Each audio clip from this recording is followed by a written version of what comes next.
the Dr. Pepper Championship Drive Game of the Week. On the banks of the Brazos in Waco, Texas. Parking's no problem if you come by boat. One of the great scenes in college football here in Central Texas. Baylor's been away from their new football palace for 35 days. Bryce Petty leads the highest scoring offense in the country against Trevon Boykin and TCU, coming off an upset of Oklahoma a week ago. A battle of top 10 unbeatens here in Waco next.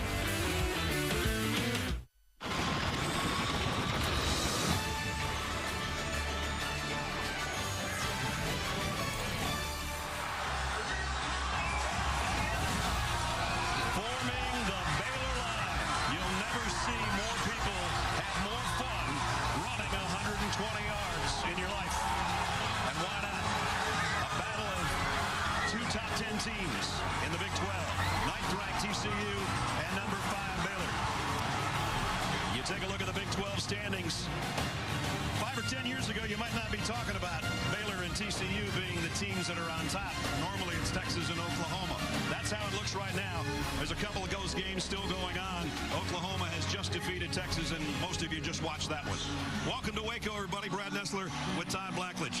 Sort of a seismic shift in the college football landscape led you a week ago, and with that, all of a sudden, this is the biggest game not only in Texas but in the country. Well, you know, TCU was part of the chaos last week, upsetting Oklahoma, and what we're left with is a huge game with 2 top 10 teams, and the winner of today's game not only stays alive in the Big 12, but also stays very much in the conversation for the college football playoff. I think if people look at this game, they talk about Baylor's high-powered offense and TCU's always got a great defense. I think it's a little more than that, isn't it? Well, that's what's known. The part that most people don't know is how complete both of these teams are. When you look at what they're doing on the other side of the ball, very complete football teams. TCU playing great offense with Trevon Boykin, and Baylor outstanding on the defensive side. So what you have are 2 teams that are better on both sides of the ball than most people give them credit for. And I think because these 2 teams are so similar, the deciding factor today will be who has the most explosive plays, runs of 10 yards or more, passes of 20 yards or more, and turnovers. It was a high-scoring game a year ago. There was a little bit of bad blood when it was over. They're set to renew it for the 110th time when we come back in a minute.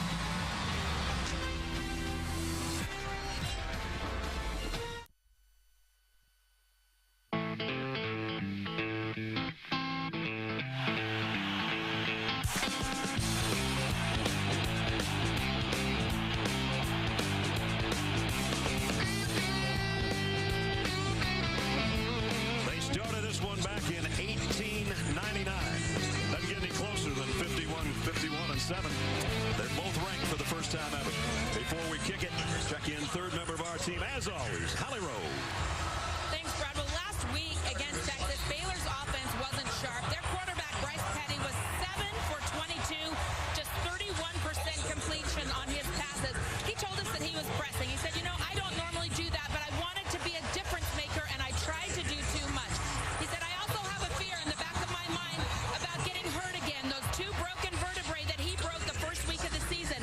This is the first week he's been pain-free. And he said, I woke up Monday morning thinking, if it's God's plan for me that I get hurt again, so be it. I'd rather get hurt going 110% than worry in a game. Look for Bryce Petty to get back to being who he is, not trying to force things, and playing fear-free football today against TCU. Bryce, the defending Big 12 Player of the Year for the defending Big 12 champions, led by Art Briles. Done a great job in his 7th year here in Waco. On the other side, Gary Patterson, 14 years on the job for TCU. They had kind of a quirky schedule with 2 open dates in September, so they're off to a 4-0 start. Right. 5th time in the last 7 seasons, but they're only 1-0 in conference play. Now, they are coming off an upset of Oklahoma, but I don't think either of these teams knows quite what they have yet. We're going to find out today. It's a tremendous matchup. I mean, really, we talked about the strength on strength. Art Briles considered one of the real offensive gurus, not just in this part of the country, but nationwide. And Gary Patterson, in his tenure at TCU has been a great defensive mind. So a real chess match between these two, and it's going to happen in hyper speed because both teams play hurry-up, up-tempo offense. There won't be a lot of time to catch your breath. Won't be a lot of replays either for you. Nope. Telestrator will have a week off, I think. Well, we got here on Thursday, and we were in flip-flops. It's dropped 30 degrees since yesterday. 61 degrees right now at game time, and it was about 93 yesterday. So it's perfect football weather in a perfect place. McLean Stadium is gorgeous. If you've never been here and you get a chance, as you saw, you can come by the river or come by land. And this is a fired-up team that's number 5 in the country. And a Horned Frog team that came off an upset of Oklahoma and jumped all the way to number 9. TCU won the toss and deferred. Baylor will get the football first. Jaden Oberkraut to kick. Clay Fuller. Lynx Hawthorne are back deep. Big 12, big game underway. From the 2-yard line, it's Hawthorne. Going to make it to the 18, and that's about it. Nice coverage by TCU as we take a look at our impact players in this one. Shocklinwood coming off a great game, 148 yards a week ago. KD Cannon's been their big guy as a receiver and has had 5 touchdown catches already. Paul Dawson, huge game a week ago, including an interception for a touchdown. And Carter on the back end, first team preseason All-American, and he does a little bit of everything. Had a couple of sacks and 7 solo tackles in the game a year ago. Here comes Bryce Petty. Well, I think it was very interesting what Holly reported about him needing to relax today and let the game come to him. He also has his full complement of receivers. And he's going to go to the air on the first play and goes to his tight end, Trevon Armstead, who's a big target, 6'6", 265. And he's normally used in the running game as a lead blocker. Throw him a little bone early and say, keep blocking the rest of the day, big fella. He comes out. The extra wide receiver comes in on 2nd down and 4. Shocklinwood flanking Bryce Petty in the gun, and Petty play action, looking to throw, got away from the rush of Caraway and got a couple of yards. Stepped out a little bit short of the first down marker. Have our first 3rd down situation of the game. 3rd and short. They run a play about every 20 seconds. And in the first half, it's normally even quicker than that. And quickly, they go to the air on 3rd down and short, and no problem. Levi Norwood. You know, Baylor does this a lot. 3rd and short, they will throw for it. Now, the blocking up front is a run block. And that really freezes linebackers. They do a lot of their pass game off their run game where the line is blocking run and the quarterback makes the decision whether to throw. Goodley's in the backfield, and this time it's high and through the hands of Corey Coleman. Incomplete, so Petty's first incompletion brings up 2nd down and 10.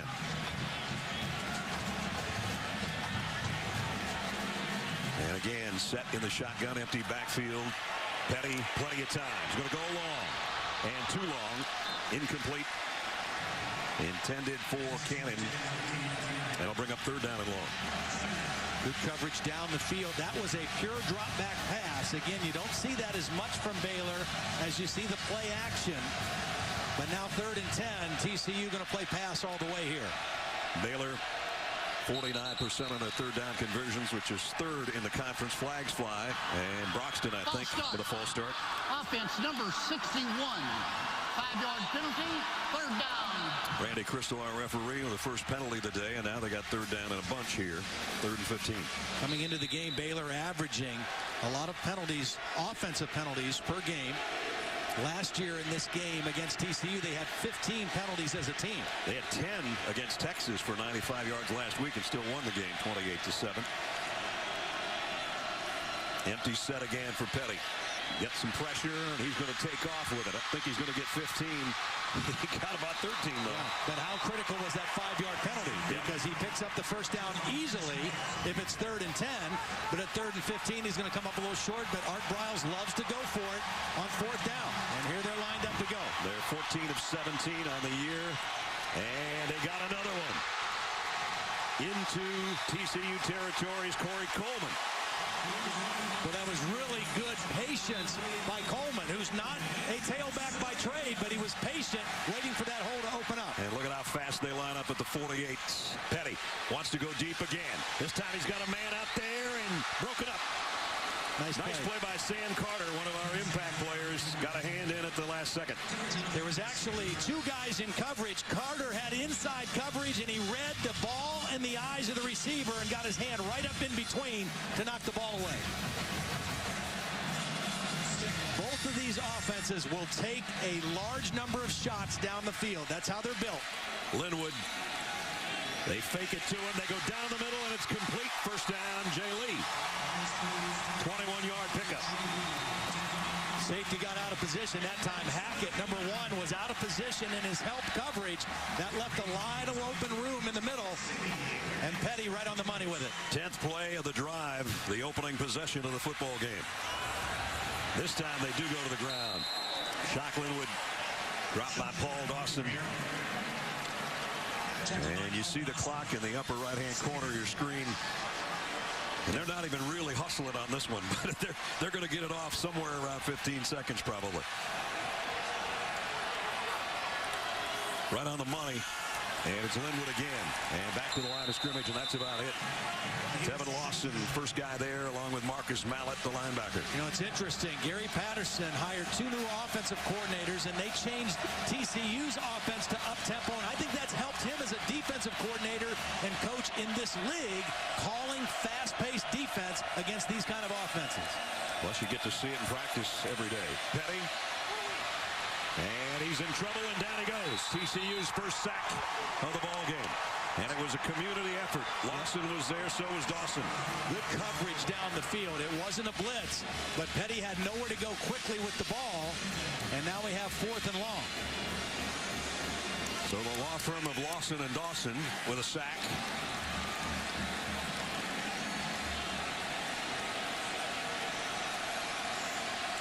.16 to go on 4th down. Petty down the middle, incomplete.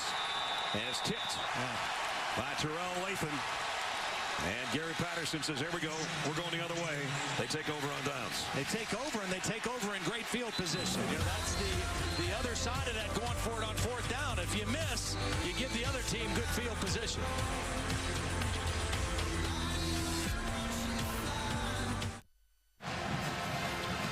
Welcome back to the Dr. Pepper Championship Drive game of the week. TCU and BYU. TCU getting ready to take the field as we take a look at our impact players for the Horned Frogs offensively. Colby Listenby had a career game a week ago. 5 catches for 103 yards. B.J. Catalon's their main man in the backfield. Mo Blackshear had one of those games for a defensive tackle you'd love to have. 4 tackles, a blocked field goal, and a fumble recovery last week. And Orion Stewart had 2 interceptions in the victory over Texas. Here's Trevon Boykin and company for TCU and their first offensive possession. And as Todd said, good field position at the 33-yard line. Boykin fires a slant complete. Pickup of about 9 to Deontay Gray. And you'll see. Yeah.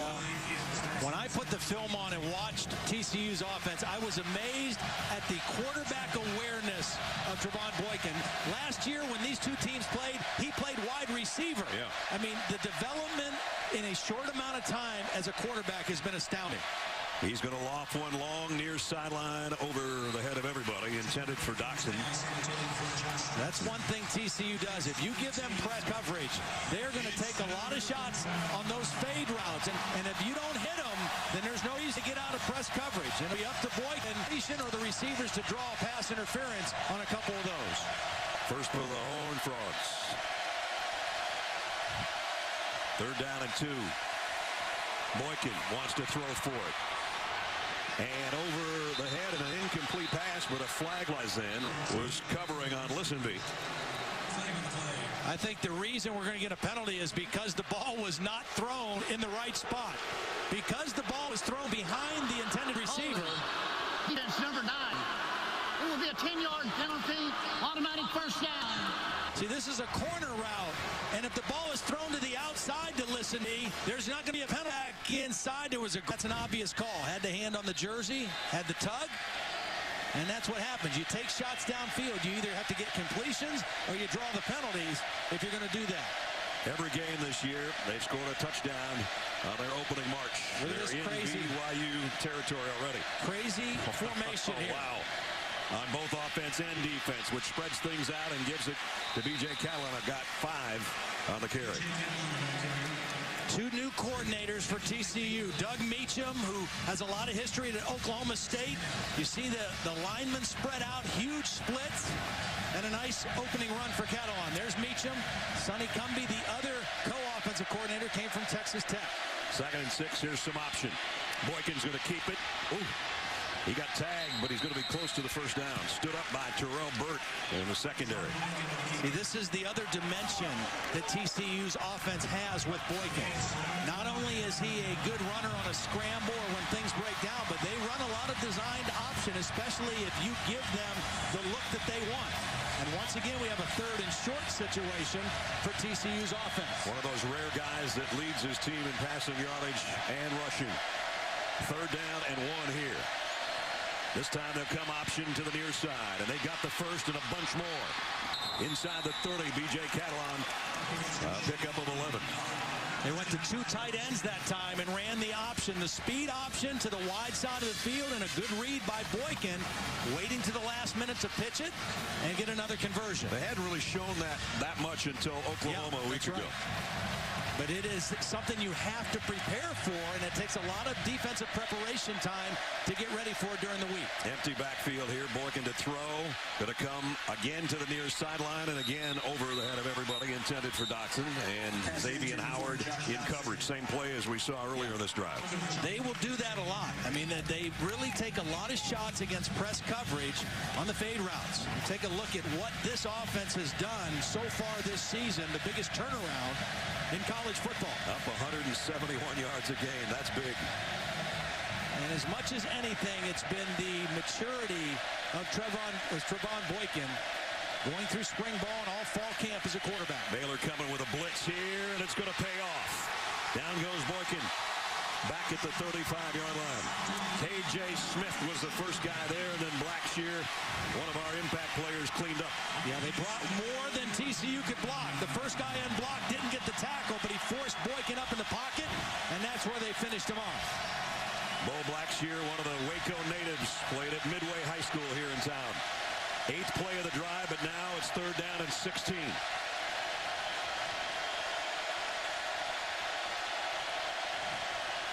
Again, they'll bring an extra man. Boykin's going to lay it out long. 2 men out there, and he's got him. Touchdown. Colby Listenby. TCU on the board first. Listenby has great speed. They have a couple receivers that can really get after it running down the field. Listenby, not an overly big guy, but great speed, got separation, and again, press coverage, one-on-one, they give him shots. They will take their shots, and Listenby able to get this one for the touchdown. I know both those guys weren't supposed to be in the same spot, but they'll take it. And for Trevon Boykin, his 11th touchdown pass of the year. Listenby, one of our impact players, talked about the game he had a week ago. Well, he's off to a great start right now. They're reviewing this play. Well, that's a tough play for Phil Bennett's defense. 3rd down and long. They got the negative play on 2nd down, and 3rd and long, they give up a touchdown pass as they're taking a look at it. Yeah, that's the ball never touched the ground. Clearly a touchdown. Yep. Not many times you're going to have 2 guys a yard apart and have one of them come up with a touchdown catch like that. That's got to be the fault of Deontay Gray. I mean, they got away with it. Listenby had nowhere to go but run a fade. Deontay Gray was the slot receiver and shouldn't have been that far outside. After review, the previous play is confirmed. So the touchdown caps a 67-yard drive. Remember, Baylor went on 4th and 16. Todd said good field position. And this is the first time Baylor's trailed all year. Yeah.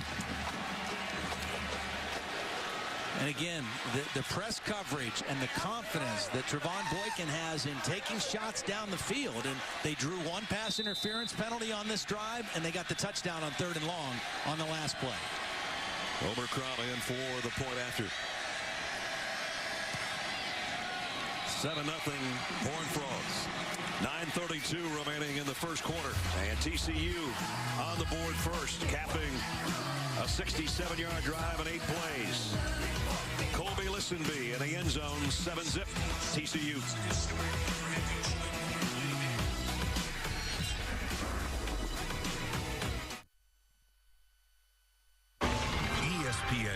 college football on ABC. Brought to you by Dr. Pepper, always one of a kind. And Nissan. Choose Nissan today for great offers on our most exciting lineup ever. Shop ChooseNissan.com. Robert Griffin, the third Heisman Trophy winner, really kind of set this program on its ear a little bit in that game against Oklahoma in 2011. The pass heard around the college football world, and since then they just keep getting better. Yeah. I'll tell you, the thing that changed for Baylor more than anything was recruiting. Yeah. You know, their recruiting now has taken a huge leap, and then you add on these beautiful facilities, and Baylor's not going anywhere anytime soon. This stadium is awesome. Not to mention our broadcast booth, which we could have a party in with all our friends. Kick to Hawthorne about 4 yards deep, and he'll take a knee to bring it out to the 25 as we take a look at our good hands play brought to you by Allstate, Mr. Blackledge. On second down, Baylor got him with a blitz. Watch Hager come on third down, and I want you to watch B.J. Catalon step over and stone the blitz and allow Boykin to have time to throw this ball down the field. That's how you pick up a blitz if you're a running back. Give your quarterback a little time, and on the other end, the nice concentration and the good hands by Listenby. So here comes Baylor. They stalled on fourth down on their last drive, had things going their way until a penalty backed them up and a sack. So they'll start at the 25. First half has been all Baylor this year. They're trailing for the first time, and Petty's going deep and got his man. Katie Cannon, no, he dropped it. Flag down, though. Corey O'Mealy was back there covering.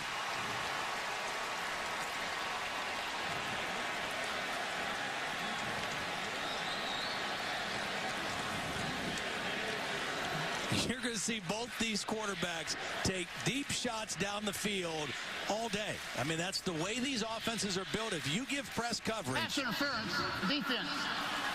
Number 2. 15-yard penalty from the previous spot. Automatic first down. You know, he went to make contact before the ball got there. Just a split second, just though. a split It was a pretty second. good play, actually. Right there. See, he's not playing the ball necessarily. He's playing the receiver, and just a hair too soon, he got that contact. So first down at the 40. Linwood and Armstead both in the backfield. One the tight end for the blocking of Linwood is going for about a yard. That's it. So this TCU run defense is giving up an average of 2.5 yards per carry. They're very stout inside. Pearson and Hunter, the two defensive tackles, have been playing a lot of ball together. 3-year starters. You got Paul Dawson, senior linebacker, Marcus Mallett, senior linebacker. All 4 of those guys playing at a high level this year make it very difficult to run the football on. 6 times in the last 14 years, TCU's had the #1 defense in the country. That's pretty impressive. Petty off play action. Got a man wide open this time. First down, toss. And that's out to Cannon. Pickup of 11. Holly mentioned that this is the first game that Bryce Petty has felt pain-free. Well, this is the first game that they've had their full complement of wide receivers back near 100%. Antoine Goodley had a quad injury, and Corey Coleman been nursing a hamstring, so everybody's out there today for number 14. He calls his own number here and picks up 7. That was going to be a throw off the fake run. It wasn't open, and Petty just made the decision to run. And credit Katie Cannon for turning into a blocker and getting Petty some extra yards. First down carry, and almost a face mask at the end of that play. Now the ball is out.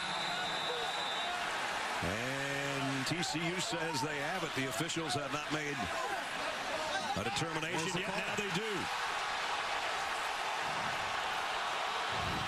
2-0, I think, the guy that's going to come up with a football. I think Sam Carter's the guy trying to rip it out.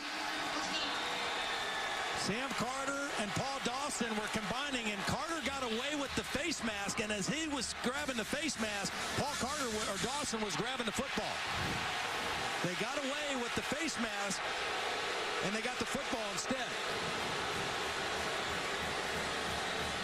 You know, that's the old defensive strategy. If one guy has him held up, the second guy in goes and rips for the football. So our impact players, every one of them has made an impact so far.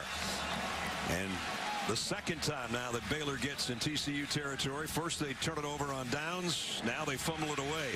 And they come in +4 in the turnover category. So they're on the short end of the scoreboard for the first time, and now they're on the short end of the turnovers as well. Well, they've had 2 touchdown leads in every game this year. They're looking to do the same right now. Boykin, he's going to take another shot, going long. Got a man and got him. Listen, B again. Well, you just can't throw it any better than this. Over the outside shoulder, let the man run away from the defender. Ryan Reed's not in bad position, but this is a perfectly thrown ball over the outside shoulder. Impossible to defend. They haven't set the sticks yet, and the play goes anyway, and it's Boykin keeping it himself, heading to the corner inside the 5. They never got the markers down to the 15-yard line. I was going to tell you it was first down at the 15. Didn't even have time to say that. No, they got to get up-tempo chain guys, too, to play here. Jeez. First and goal. They do not mess around. At the 3. And this time the officials are going to hold them up and say, guys, we got to at least set some of these things up over here. They don't need that part now. They just need the first down marker at the 3-yard line. 2 tight ends set again. The last time they were in this, they ran option with Boykin. This time he gives it to his tailback, who walks in untouched. Catalan, touchdown, and it might be 14-0 again.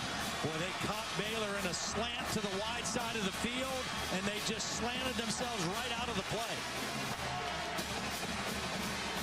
2 times now TCU has capitalized. Once on a failed 4th down conversion, good field position, long pass and a score. After the turnover, long pass, they convert again. They've taken advantage of the mistakes Baylor's made early in this game. After the play, unsportsmanlike conduct, number 9. The penalty will be enforced on the ensuing kickoff. It was on Josh Doxson, the wide receiver.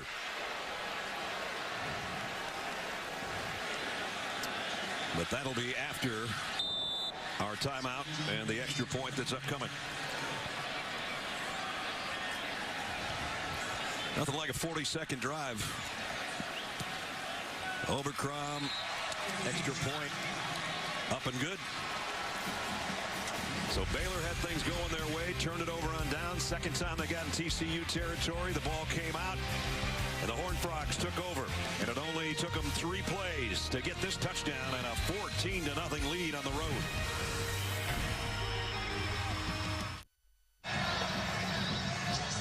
You want to take a crowd out of the game, try a 2-touchdown lead halfway through the first quarter.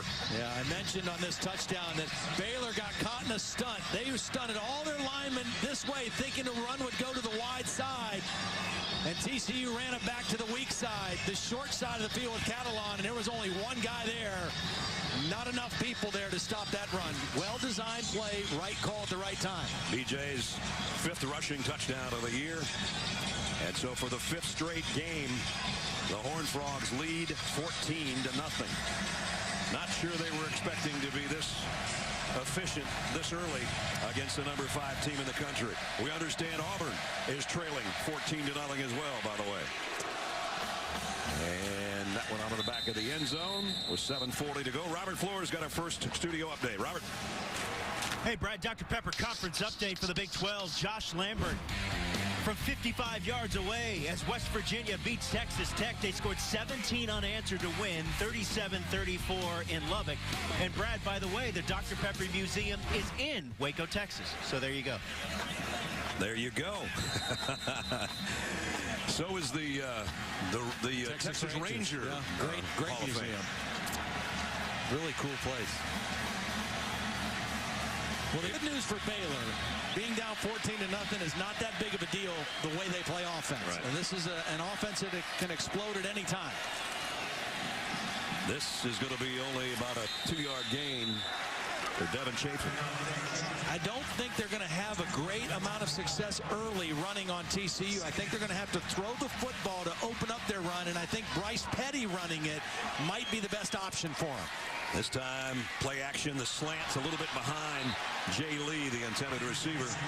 And Anthony Tejada was back there in coverage. That time, Bryce Petty felt a little heat. Paul Dawson was coming on an inside rush, and he kind of short-armed that throw and wasn't accurate, bringing up third down.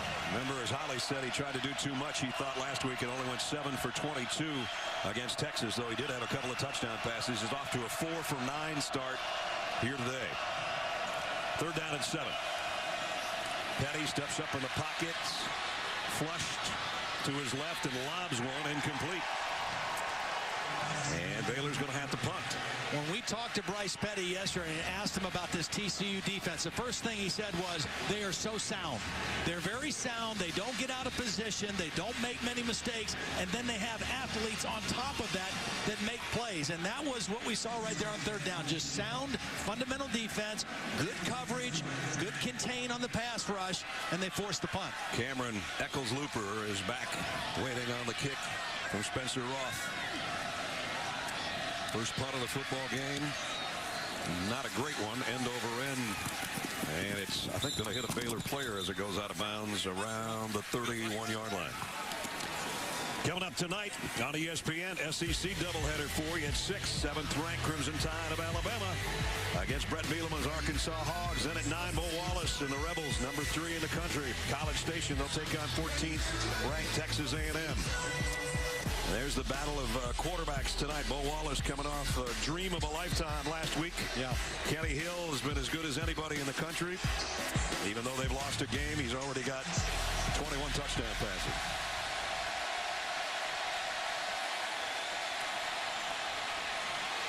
Here's Boykin going deep again. Oh, just off the fingertips of Listenbee. It would have been another big gain.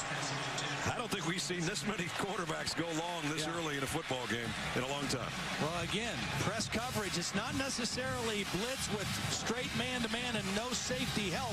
But one thing Baylor does, they play their safeties close to the line of scrimmage, usually inside of 10 yards. And that invites you to take those deep shots down the field. Phil Bennett's defense for Baylor has been really stingy, but they've already given up 2 touchdowns here in the first quarter with just under 7 minutes remaining. And now they come out with a strange alignment. Now they bring their left tackle back in.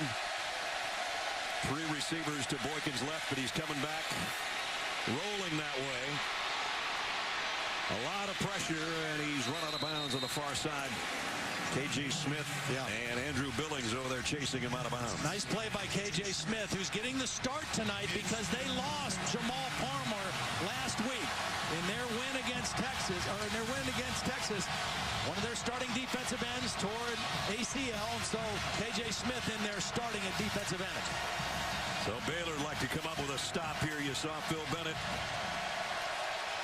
42% of their third down conversions. This is a big one. 3rd and 9, little slip screen to the outside, and there's what Baylor was looking for as Desmond White gets planted right about at the line of scrimmage.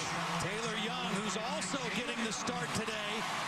A redshirt freshman linebacker from DeSoto, Texas, in for Avion Edwards, who is out with an ankle injury. Loved hearing Phil Bennett talk about Taylor Young to us yesterday, and makes a big play right there on 3rd down. Expected big things from a little guy, and he got one there. Ethan Perry to punt. Levi Norwood waits back in the middle of your screen on the other end. Last week, it was the special teams that really turned things around for Baylor in their win over Texas. Nice kick. And great coverage. Nice punt and even better coverage. Lost about 4 trying to return it. Let's take a look at the AP Top 10 rankings brought to you by Allstate. Of course, they were dismantled a week ago. Florida State still up there at number 1. Auburn is trailing by a couple of touchdowns the last we heard. Mississippi State moved all the way to 3, along with Ole Miss. Baylor here, number 5, trailing by 2 scores. And you see the other games coming up tonight, including Alabama and Arkansas on ESPN. Arizona's been a surprise. Georgia Tech still undefeated. Not a lot of undefeateds remaining. We got 2 of them here. So somebody's going to go home with their first loss in Waco. Petty. Again. Goes down. Tuaua. with a sack, the second of the ball game. Well, this is coverage. I mean, he wants to throw this quick. He has nowhere to go with the football.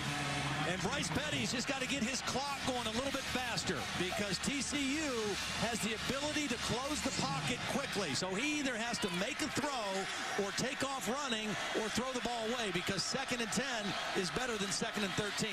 Mike Tua, his 3rd sack of the year. Quick pass complete out to Corey Coleman, and Coleman broke a couple of tackles. They're still going to bring up 3rd down, but he got 11 of it back. And again, they line up in a hurry. 3rd down that they really have to have here. Absolutely.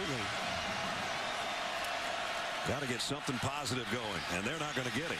Not even close. You see the inside tackles. I mean, they are strong football players. McFarland came from the end position. Chucky Hunter in there, number 96 as well. Very difficult guys to run on inside. Watch 96 just hold his ground on the double team and spin back into the tackle. Wow. Heck of a play. Guy that's up for just about every defensive award there is. The Outland, the Lombardi, and all the rest. Forces a 4th down and 2, and now Roth's got to kick it again. Interesting formation again with the punting. They have the 3-man shield in front of him, though, and the kick fielded on a fair catch at about the 27-yard line as we check in again with Robert Flores. Robert. All right, Brad, AT&T Inside the Headset. We'd like to welcome those of you who have been watching Auburn and Mississippi State. Bulldogs are up 21-0. This is how they scored their first touchdown. De'Ronde Wilson from Dak Prescott. And it is all Mississippi State in Stark Vegas. 21-0 over Auburn. They even got the shoes that say Stark Vegas now, huh? Yeah. Gotta love that. Capitalizing on the name. I guess. TCU up 14-0 with a ball back at their own 27-yard line. Again, look at how shallow the safeties are for Baylor. Inside of 10 yards here. That invites those opportunities to throw down the field. Boykin will keep it on the option. Cuts back to the right side. A stiff arm. And then tried to hurdle the last man. He still got about 5, though, before Ryan Reed could put him down. Todd mentioned this earlier. Last year, Boykin actually threw 1 pass for 21 yards. It was a touchdown, but he was playing wide receiver. Yeah. A couple catches for 14 yards. He's come a long way. Finally, he had spring and summer to be a quarterback full-time, and it's paying off. Well, there's been a couple things that have really helped him. I'll talk about it after this play. Option pitch. Boykin got leveled. Catalan has nowhere to hide either. That was good defense. Colin Brents, number 38, was the guy who got to the quarterback first. He forced the pitch, and the pitch was a little bit behind Catalan, which caused the play to slow down. Good quick reaction by Colin Brents. Baylor sideline trying to fire up their defense on 3rd down and 8. And see, the corners are playing off now. They're not as much into press coverage. Look at the distance they're giving over here because they've been burnt a couple times already by the fade routes. Especially Listenby, who already has a touchdown catch. Boykin going to go deep, left sideline. Same guy, different result, incomplete. And once again, Colin Brents was the guy who hit the quarterback. Came on an outside rush, unblocked, got a good hit on Boykin, and that ball sailed out of bounds. Both teams with 2 straight 3-and-outs. As Perry will kick again, Levi Norwood on the return end back inside his 30. Last week against Texas, it was a blocked field goal return for a touchdown and a fake punt that kind of turned the game. The special teams of Baylor. Nice high spiral and a fair catch back at the 23-yard line. 48-yard kick, no return. And Monday Night Football returns, though. NFC West showdown for you on Monday. Colin Kaepernick and the 49ers square off against the Rams. Monday at 8:15 on ESPN, and watch ESPN. No other night is like Monday nights. Kaepernick, what he's done this year. Austin Davis, of course, has to come in as really the 3rd quarterback for the Rams this year. 6 touchdowns, 3 interceptions. Baylor has to figure out how to get their running game going a little bit. They come into the game averaging 247 yards a game, 5 yards a carry, and they have not been able to run very much at all. 35 yards so far against TCU. Petty's going to go deep. Man's got a weight on it and couldn't make the catch. Cannon was out there, had a step on Hackett and Kindred. You know what? And Petty didn't get out there far enough. But watch what Kindred does. Instead of running into the receiver on this underthrow, he kind of sidesteps out of the way. That's a ball that should have been caught by Cannon. I think Cannon thought that Kindred was going to run into him. I thought he was going to get the pass interference, and he lost concentration on the football. Coleman in the backfield. This is his second carry. And Coleman, nice run out for a first down at the 34-yard line. The reason we're seeing Coleman is because Johnny Jefferson, their other back, is in street clothes. So they have to have somebody to sub for Shock Linwood, and now they're using Corey Coleman, a wide receiver, at the running back side. Johnny Jefferson tweaked his hamstring this week. That's why he's not out there. Petty going deep on first down, and he's got it. And it's a touchdown. Antoine Goodley.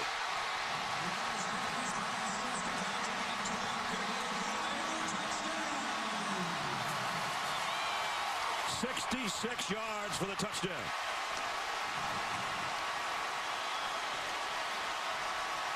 Well, Bryce Petty found the matchup he wanted.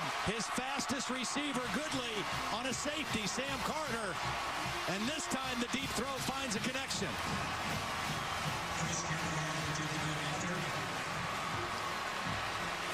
Chris Callahan in for the point after.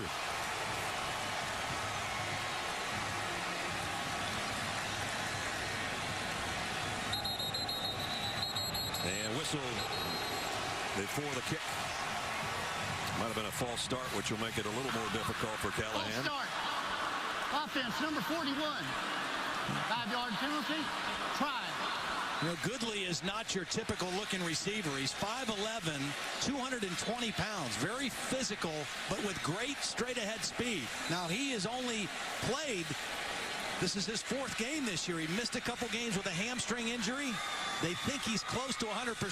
Looked pretty good on that one. Well, preseason All-American after catching 13 touchdown passes a year ago on 71 catches. And as Todd said, maybe 95% healthy right now. Looked pretty healthy on this one. 66-yard strike from Bryce Petty. And the lead is down to a touchdown.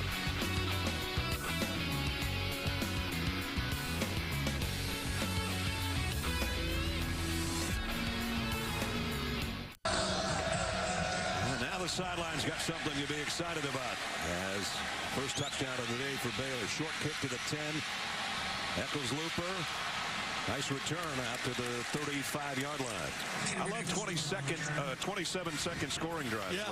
Well, they had to convert on 3rd down, and they got it with the run with Coleman, the wide receiver. An 11-yard run, and that set up the deep throw to Goodley. Their running game has had some problems. Nice block at the end by the freshman receiver, Katie Cannon. But that key run on 3rd down for 11 yards kind of set that drive up. 2 tight end set again for TCU at the 35-yard line. Play action. Boykin going to throw a screen. Actually, he's going to throw it almost to Baylor. Incomplete. And the defense did a nice job of blowing that one up. Yeah, they did. I think TCU needs to try to get B.J. Catalon going in their run game a little bit too. You know, you throw every time on 1st down. If you don't connect, 2nd and 10 is difficult against an aggressive defense like Baylor's. Problem is, Todd, he just limped off. Yeah. Aaron Green takes his spot in the TCU backfield. 2nd down and 10. Here comes a full blitz. Boykin running for his life and throws it out of bounds over the Baylor bench. Taylor Young in pursuit. 2nd down and 10. A good blitz down. Come after the quarterback. They might come again. 3rd and 10.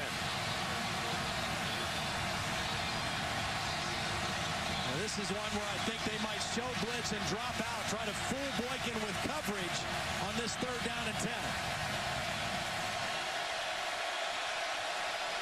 They showed it for a second, and as Todd said, back out of it. Boykin fires over the head of his intended receiver. Incomplete. Intended for Deontay Gray. And it's a punting situation. Now the crowd's into it. And all of a sudden, this Baylor defense, the last 3 possessions, kind of getting their feet under them. They got shocked the first part of the game with some big plays, some deep throws, and all of a sudden now they've started to get their feet under them. Ethan Perry to punt. Third straight 3 and out for the Horned Frogs. And this punt's going to bounce backward before it goes out of bounds. And it's going to be pretty good field position for Baylor. Only a 27-yard punt. Let's check in with Holly. Well, it did take Baylor some time to settle down defensively. As you guys mentioned, they're playing without 2 starters. Jamal Palmer out with that ACL tear. Because they lost him at defensive end, they've actually moved Sean Oakman. Normally, he's on the other side of the defensive end. The coach on Monday said, hey, come in here. Let's see if you can get in a stance and be comfortable coming off the left edge. So that is a surprise that TCU maybe wasn't aware of. I've seen them put a tight end over there at times, and he's been disruptive on that left side. Oakman's got the pink hair for Breast Cancer Awareness Month. Wasn't that color a couple of days ago. Petty, deep ball again. And caught by Coleman. That one was underthrown, and Coleman made a play of it. Well, this is just a case where a receiver knows where the ball is, and a defender does not. The defender, Anthony Texada, has no idea where the ball is. Coleman did, and he made a play for it and got the completion. To the 15-yard line. And on the ground, it's one of the better runs. Shock Linwood for 5 to the 10.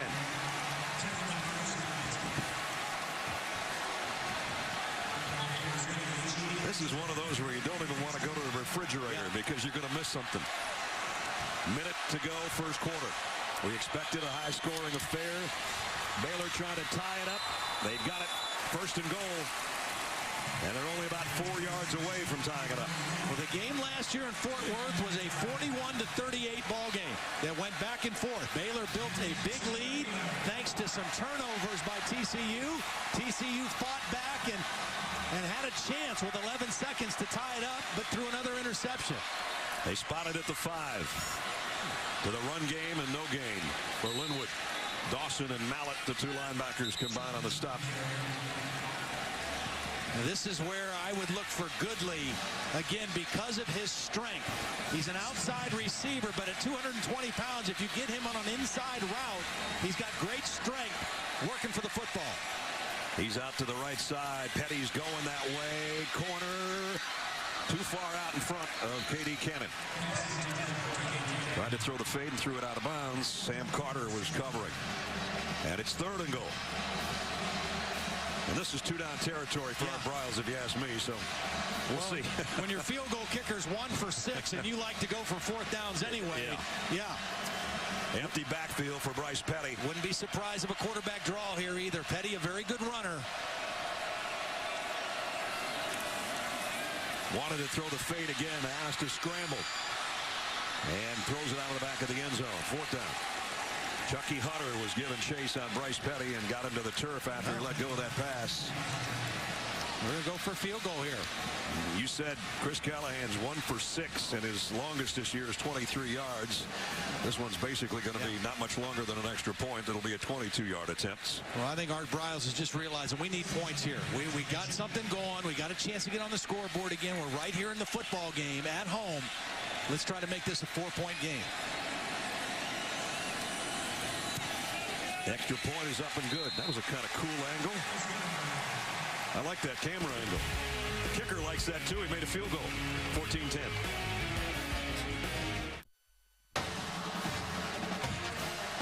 You got to love a game where your longest scoring drive is 2 minutes, 28 seconds. The other one's 39 seconds, 27 seconds. The last one was a minute and a half to get a field goal for Baylor to cut the lead to 14-10. Final play of the first quarter. About upcoming here. There's the quarterback comparison so far. 4 out of 11. It doesn't seem like that would be very good, but he's been efficient enough to throw a long touchdown pass, and Bryce Petty, I think, is just getting warmed up. Well, and I think the way both of these defenses play, it's kind of hard to get great numbers as a quarterback, but you're going to have opportunities for big plays, big chunk plays, and I think both guys have shown that so far in the first half. The coaches told us we'd have that, and they were right. And this will be returned from the goal line. Eccles Looper going all the way across field and shouldn't have dropped inside the 10. There's a by Trevon Blanchard. We got a flag down. So the first quarter might not be over yet. Well, if this is on Baylor, this is a real unfortunate penalty because that was a bad decision by TCU on the return. Great coverage. And they may have to do it all over again. Offside, number 18 of the kicking team. It'll be a 5-yard penalty from the previous spot. Re-kick. The quarter will be extended by 1 play. Art Briles right now is going to have a word with Chance Was, a true freshman, who was the guy that was offside. Well, actually, he's having words with the back judge right now before he talks to his players. There's the guilty party. So they'll do it again. And as Todd said, they're going to come out of this better no matter what happens, you would think. They're not going to be at the 7-yard line anyway. Last year in this ball game, again, Baylor had 15 penalties in the ball game. They still won, but 15 penalties for 140 yards. Already a couple here in the first quarter today. 3 on the special teams already. Yep, 5 total. Yep.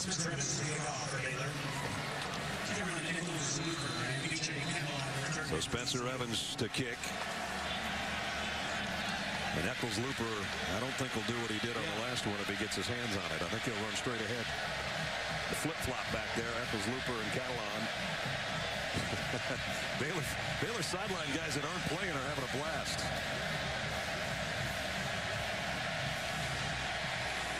This kick is much shorter, obviously, to the 12-yard line. Eccles Looper. This time he goes up the middle, but a flag down, and it's going to negate a pretty good return that time, I think, because we're going to have an illegal block in the back or a holding call. Illegal block in the back. Number 4 of the receiving team. Half the distance to the goal. First down. Will extend 1 play. We're never going to get this first quarter over. We got 1 more play to go.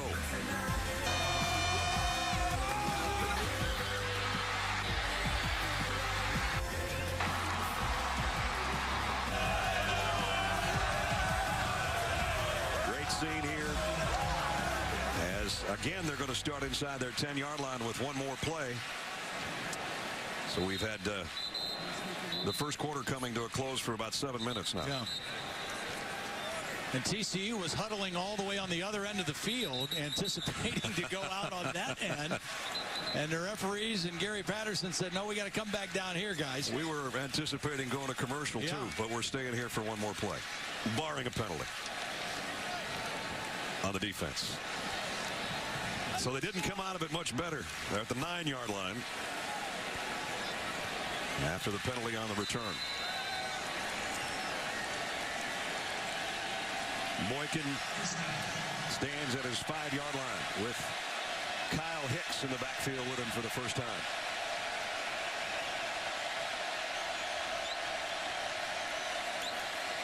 Fly sweep.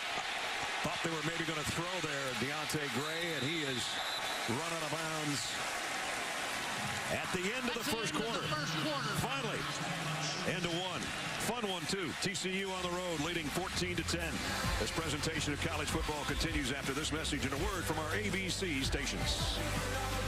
Let's take a look at our Pacific Life game summary through 15 minutes. A lot of offense already. 224 yards for Baylor in total yardage. Neither team able to run very effectively.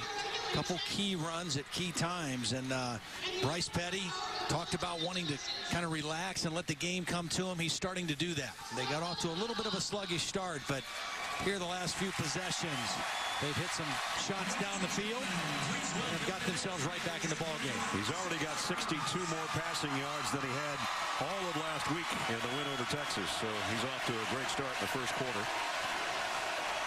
And the second quarter set to begin. Brad Nessler, Todd Blackledge, Holly Rowe with you from McLean Stadium in Waco. First 2 possessions, 133 yards and a couple of touchdowns, and then it's been 3 and outs since. Let's see if Boykin can get him going again. Hicks with him in the backfield. They'll start at the 10-yard line.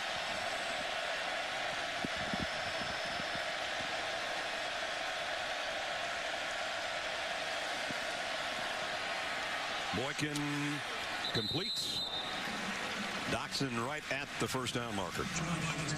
Listenby is the speed guy on the outside. Dotson is more the strong route runner, bigger target guy at 6'4", 190. Good decision that time by Boykin, getting the first down throw.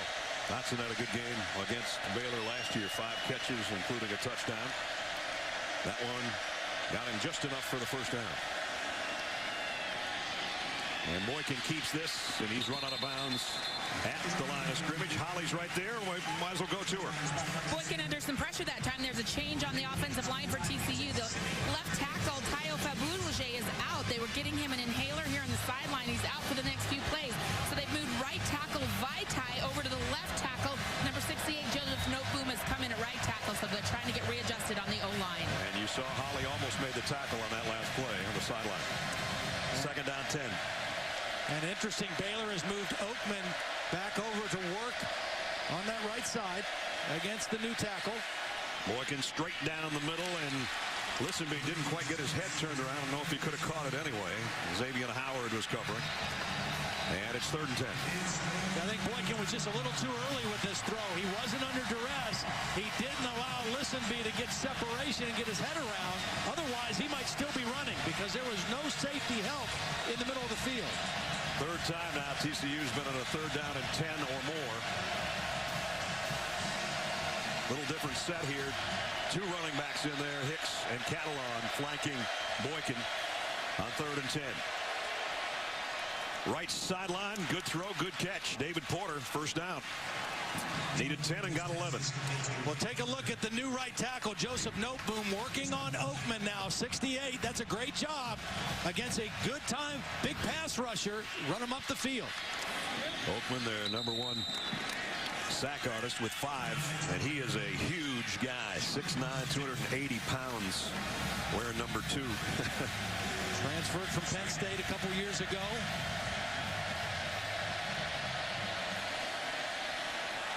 Hicks got leveled at not quite the first down marker, about a yard shy. Blackshear's a player, man. Bo Blackshear, one of the captains of the defense, in on the stop again, along with Byron Bonds. And it's 3rd and 1.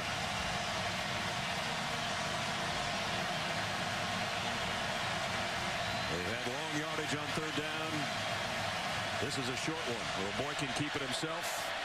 Nope's going to pitch it up, fumble, but a 1-hopper and a first down. Yeah. You talk about a nice bounce. That's a turf bounce. Maybe on a grass field it doesn't bounce up that clean, but on this field turf, it was a good pitch. I think Catalan just didn't concentrate, but fortunate that ball bounced right back up to him. Looked like a point guard instead of a tailback. Under further review.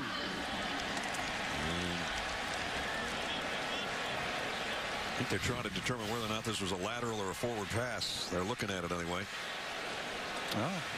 Oh, could be. Yeah, that could be an incomplete pass and bring up 4th down and 1. Bill Lamagna is our expert up here, the rules expert, former official. What do you think, Bill? I think we have a forward pass, hit the ground, incomplete. Yep. Oh, wait, going Baylor tradition since the 1930s. David Ames, our replay official, and we'll get a better look maybe down the line right here.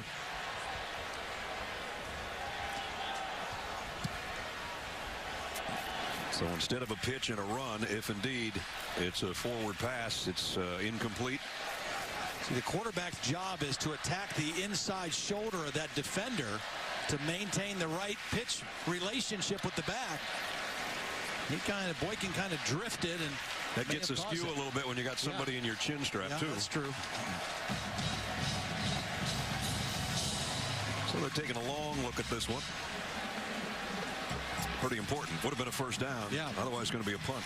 And the point being, if he catches it, even if it is a forward pass, they still get the conversion on a completed pass. So the fact that he dropped the ball is the problem here for TCU. The other thing they have to do, they've already moved the chains. So if indeed they feel that this is a forward pass, they're going to have to figure out where the line of scrimmage, the original line of scrimmage was. And Randy Crystal is going to tell us right now. After After review, the previous play is confirmed. 1st and 10. Well, it'll be a first down, so they don't have to worry about the chain gang. Yeah. Bill, what do you think? You thought it was a forward pass, didn't you? Yeah, the first look we had at it, I thought he pitched it forward, but possibly with the angle they had, they determined it went lateral and confirmed the call on the field. So big play there. Kind of put that one in the notepad right now and see if this ends up being a scoring drive. That'll be a heck of a big play. Boykin wide open and caught by Dotson, and he almost turned around and got away from Ryan Reed. Well, I like the quarterback pocket awareness of Boykin.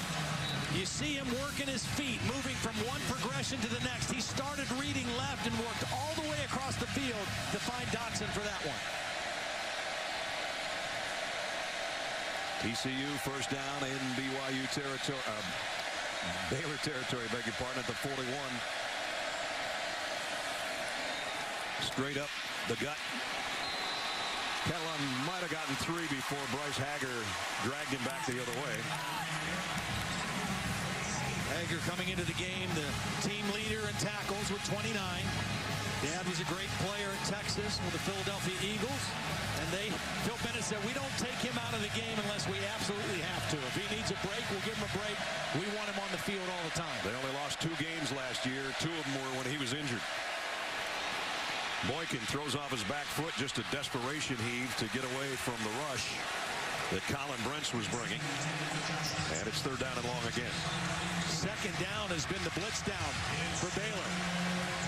They've forced Boykin to throw the ball away a couple times in a row now on 2nd down. They've converted a couple of 3rd downs on this drive already, which is in its 12th play. 3rd down and 8.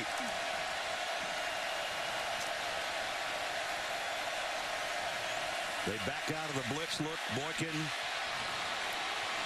in trouble, getting away from it momentarily, and he's still on his feet and throws complete, but it's short of the first down. Emmanuel Porter made the catch.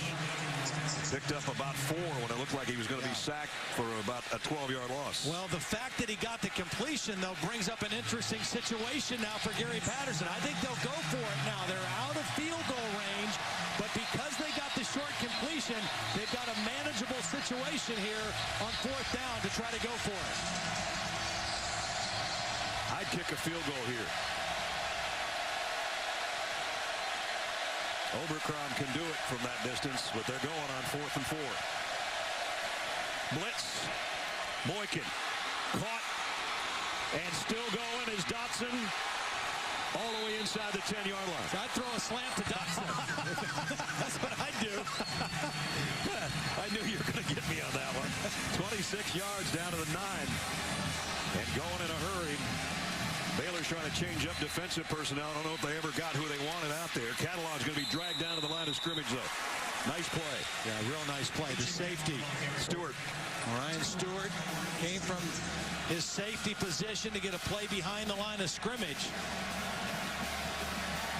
15th play of the drive.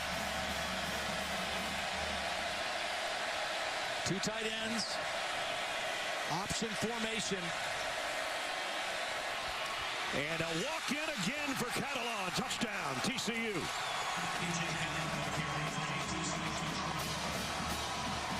Nobody touched him for the 2nd time. What a great block by Jamel Knapp, the left guard, number 77. Just took his man right up the field. Nice block by the left tackle. And an easy touchdown for Catalan.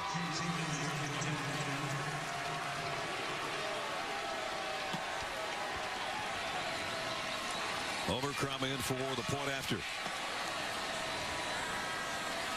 Babulajay was back in that possession. And he is the left tackle, and Jamel Knapp, the left guard, just really opened things up easily for Catalan. Like I said, I'd go for it on 4th down, throw the slant, and then give it to this guy. 15-play, 90-yard drive, touchdown, TCU.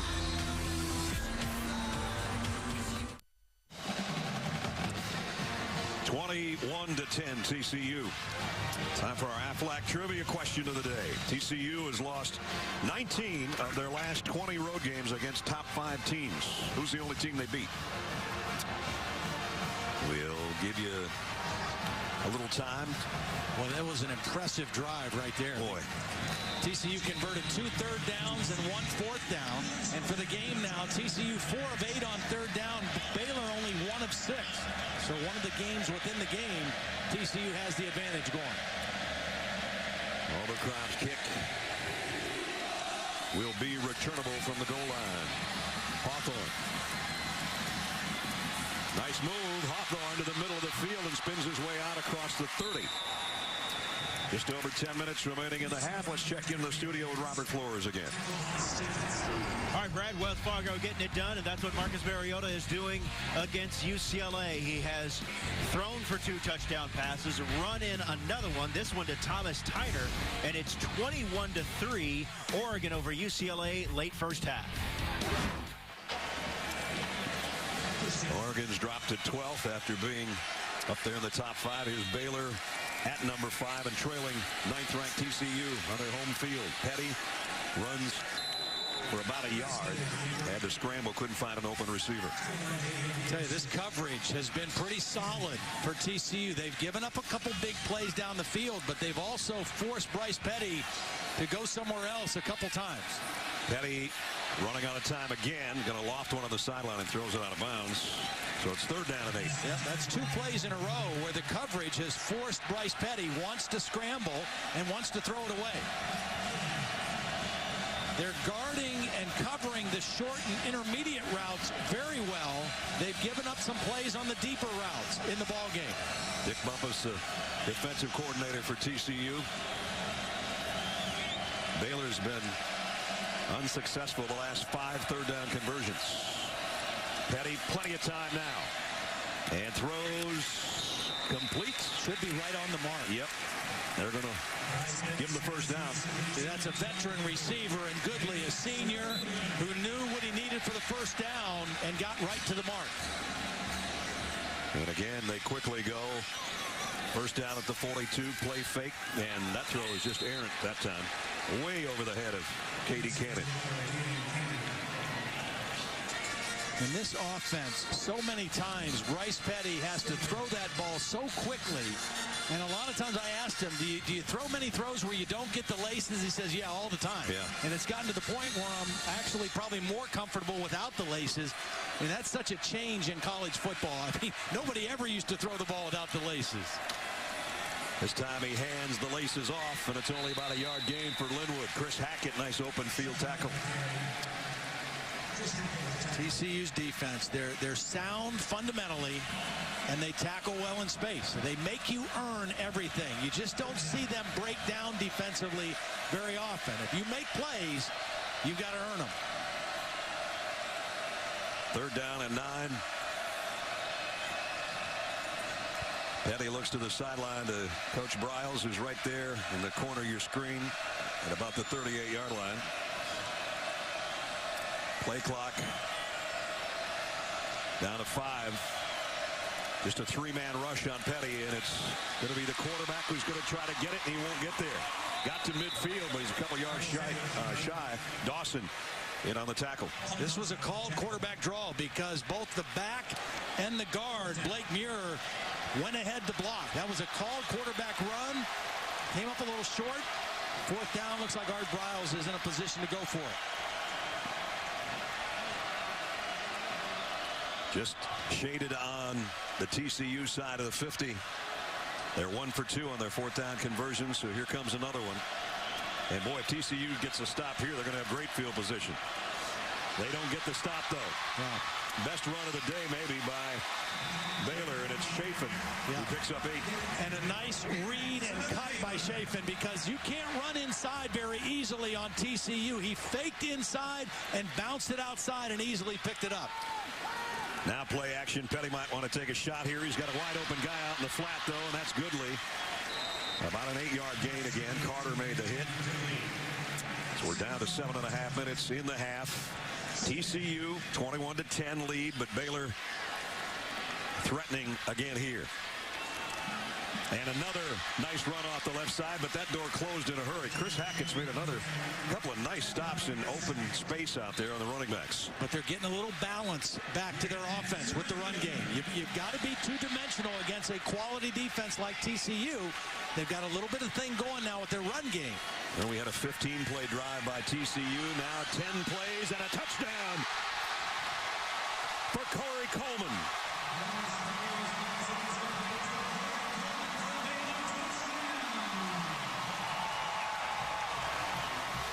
29-yard touchdown. See, they run the ball for some success, and that sets up the play action. They get single coverage on the outside against the redshirt freshman corner, and they go after it. But it was set up by their run game.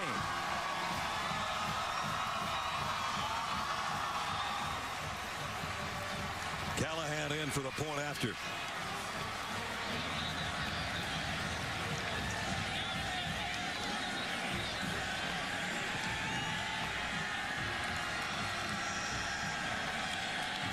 Not quite sure what the holdup's about.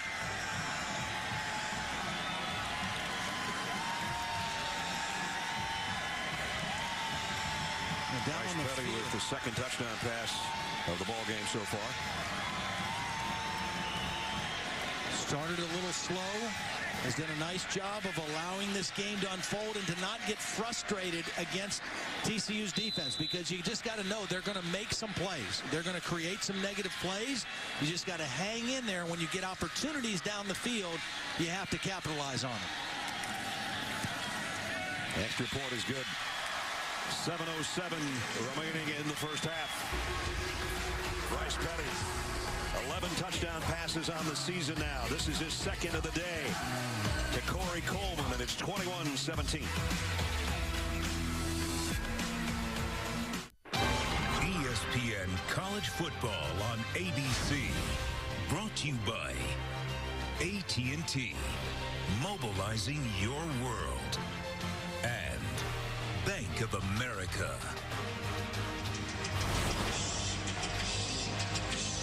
The 110th meeting between Baylor and TCU, and it's a dandy. We expected 1,000, maybe 1,200 yards of offense. We're halfway there, Ledge, 500 and something. Both teams showing their big play capabilities. We talked about explosive plays, runs of 10 yards or more, passes of 20 yards or more. Who would have the most by the end of the day?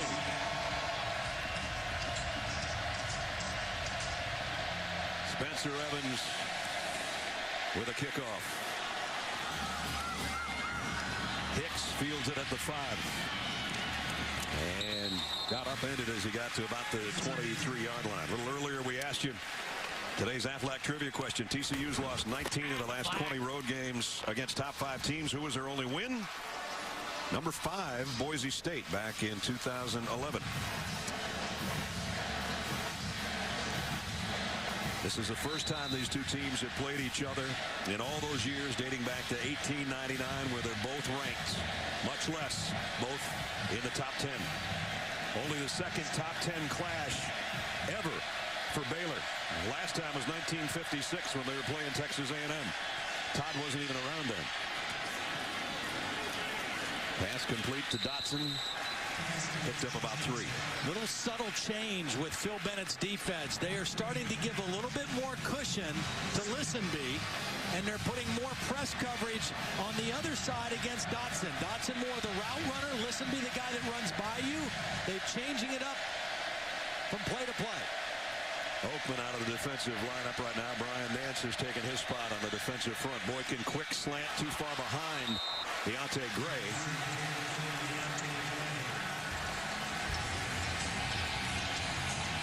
Boy, when they've got it going, they've got big plays, touchdowns, and then they've got 3 and outs. Another third down here.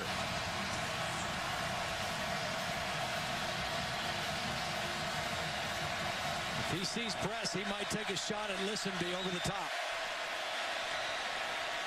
He's hit, and down he goes, and the ball is out. His offensive line covers for him.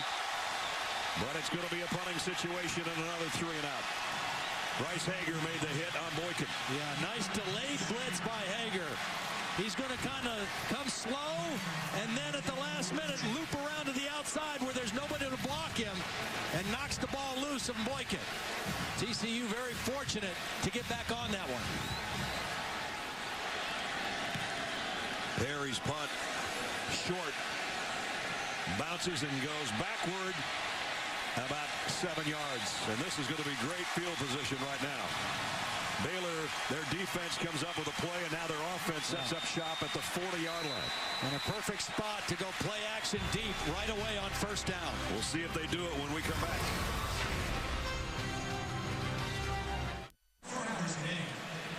Welcome back to the Dr. Pepper Championship Drive game of the week, where it's 21-17 TCU. Well, Baylor up to 73 yards rushing, and what that does, watch these linemen on the last touchdown, the tight end.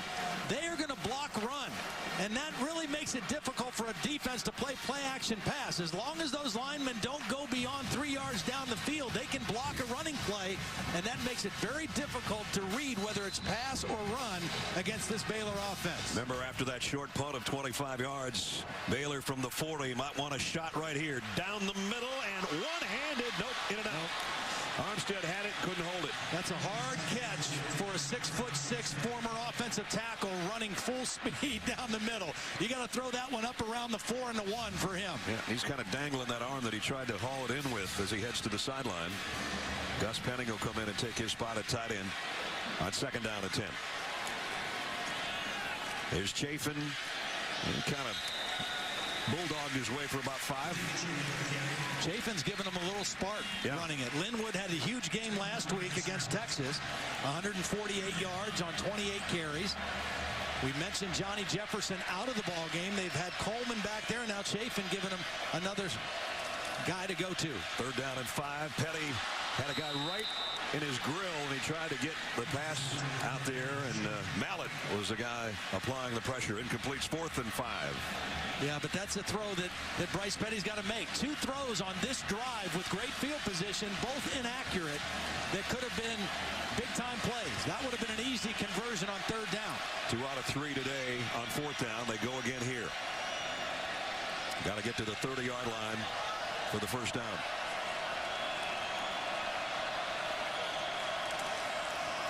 They're going to try to run for it, and they're not going to get it. Not even close. You know, and a little surprised at that one. Well, they tried to fool him with the run, but the bad throw on 1st down, which would have been a big play, and the misfire on 3rd down, which would have been a conversion, stalled the drive. 2nd time today that TCU takes over on downs, and they got it back with 5:09 remaining, and all their timeouts left, and a 21-17 lead.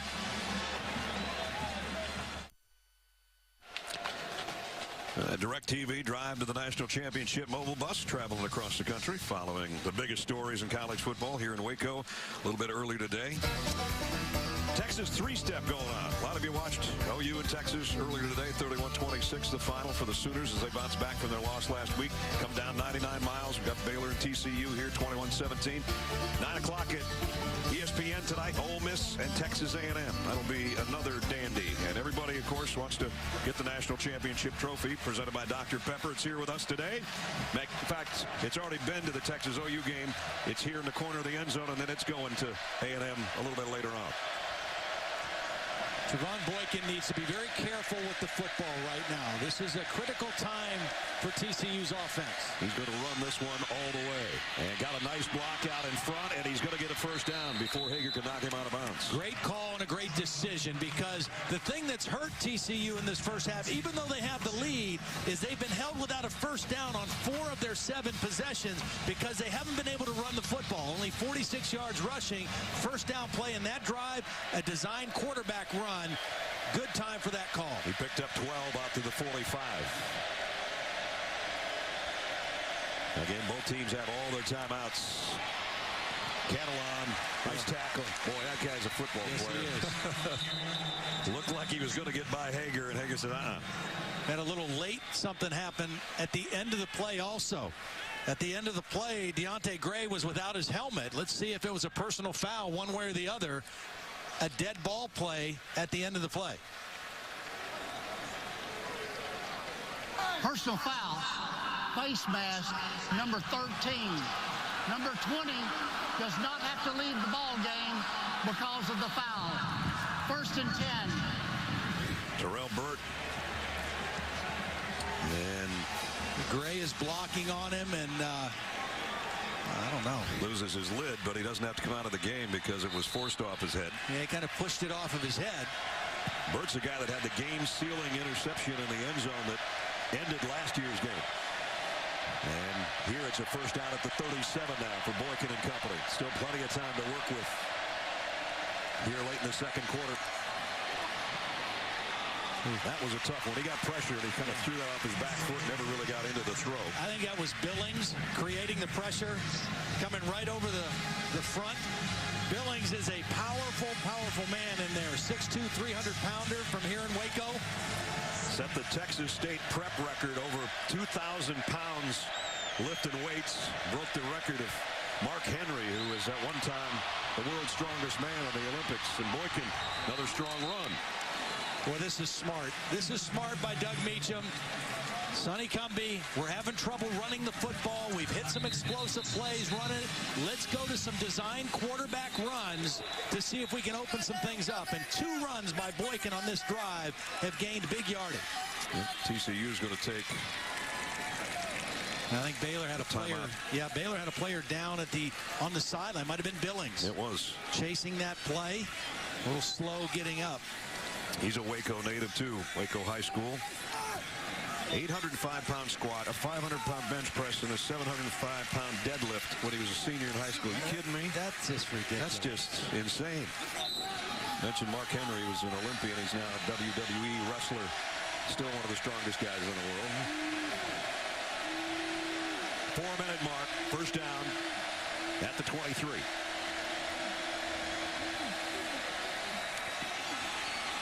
I don't know how Boykin got away from the first guy. The first guy stayed with it, though. Sean Oakman does make the tackle.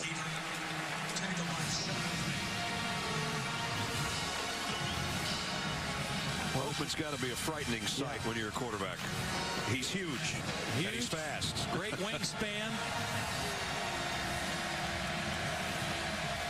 He's still raw as a football player. Still developing from a skill standpoint, but what an athletic talent.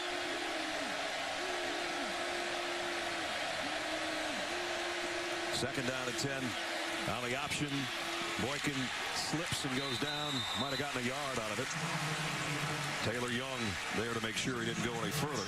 Couple nice plays by the Baylor defense in a row after they gave up some chunk plays. They got down in their own territory, and they've tightened things up here, bringing up 3rd down. Bill Bennett, the defensive coordinator, hoping his team can prevent a 3rd down and 9 here. Empty backfield. They're going to bring a little pressure off the edge. The throw's incomplete, intended for Dotson, and Reed had good coverage. It was a good route, a good throw, and a good play by Reed all the way around. That's a win for the Baylor defense. They're going to force a field goal. Oberkrom 6 out of 9 on the year. He's had 1 blocked. Force a field goal, and a lot of time left in the first half for their offense. Zach Allen to hold. It'll be a 39-yard attempt. This one's going to be coming right at you. And right through the middle. 3 more for TCU. They stretch the lead back to a touchdown again.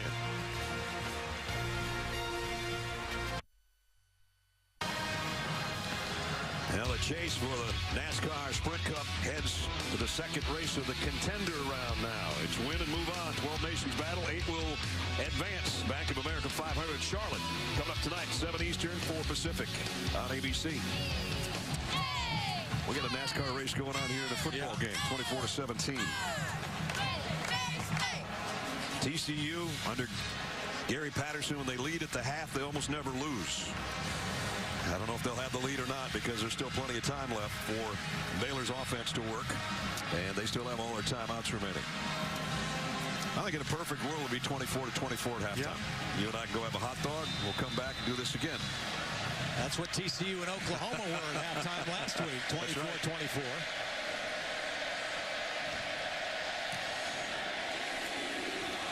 Shorter kick this time to the 5 to Hawthorne.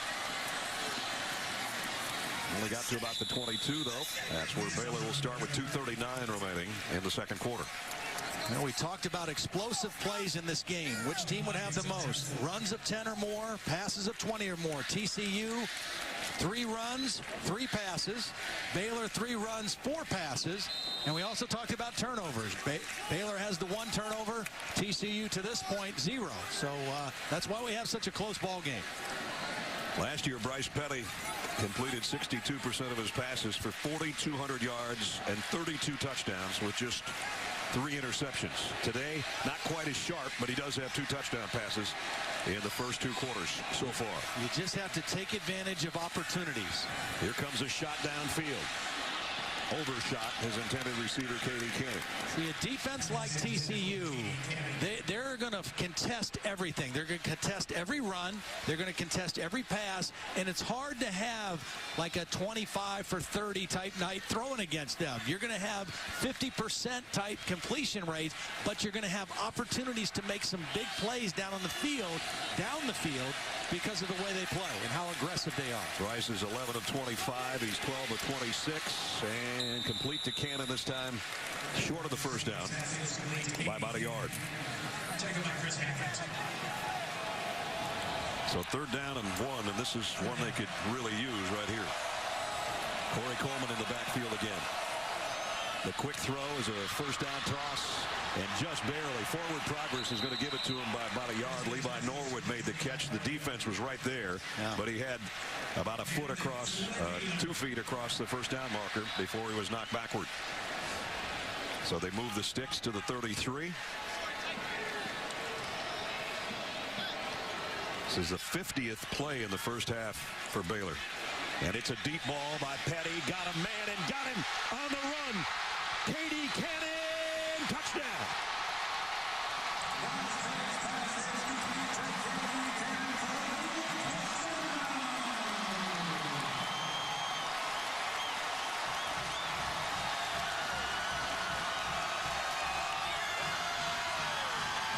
We're an extra point away from 24-24.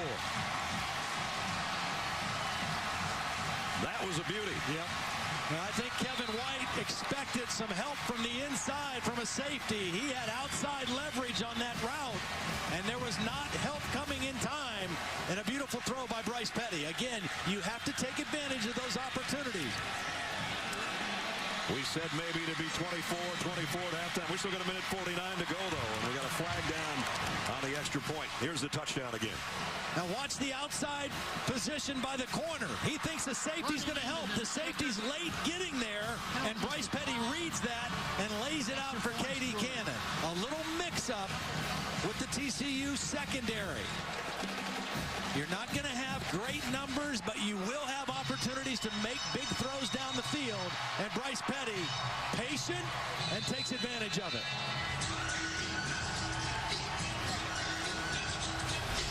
You think you're going to take some long shots? Todd talked about this at the beginning of the game. Those are some long shots. Yeah, you have to have a mindset as a quarterback in a game like this and say, you know what, this defense is good. They're going to make some plays, but they're going to give us some chances to make some big ones too.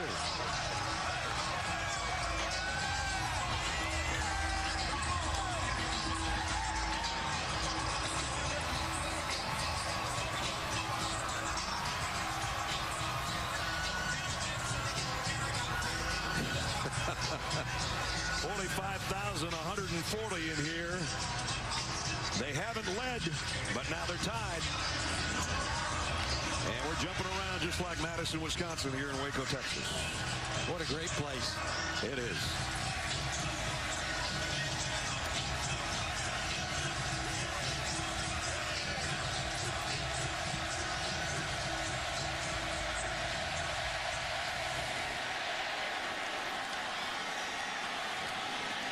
Catalan from the 6. BJ's got an opening. Kicker to beat. Catalan taking it coast to coast. Touchdown.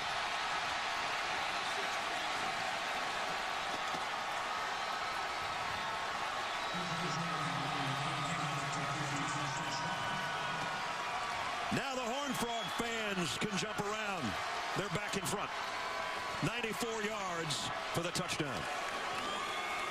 Boy, just a breakdown in coverage for Baylor because nobody even got a glove on Catalan. You know, his 2 touchdown runs, he wasn't touched. Yeah, he wasn't touched on that one either.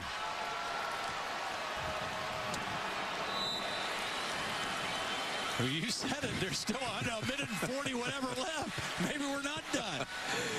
Overcrum for the point after.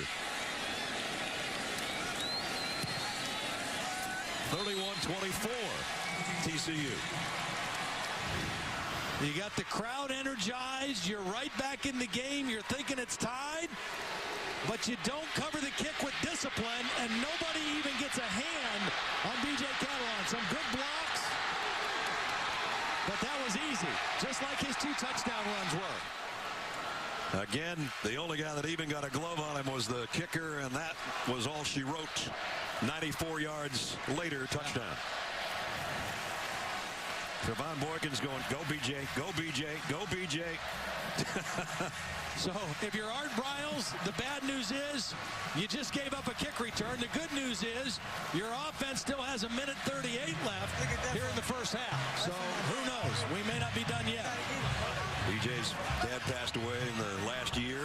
He's got that on his wristband. And I'm sure Dad's looking down going, that a boy. Wow. What a first half. Jeez. I guess. We're going to need extra hot dogs for energy for this second half.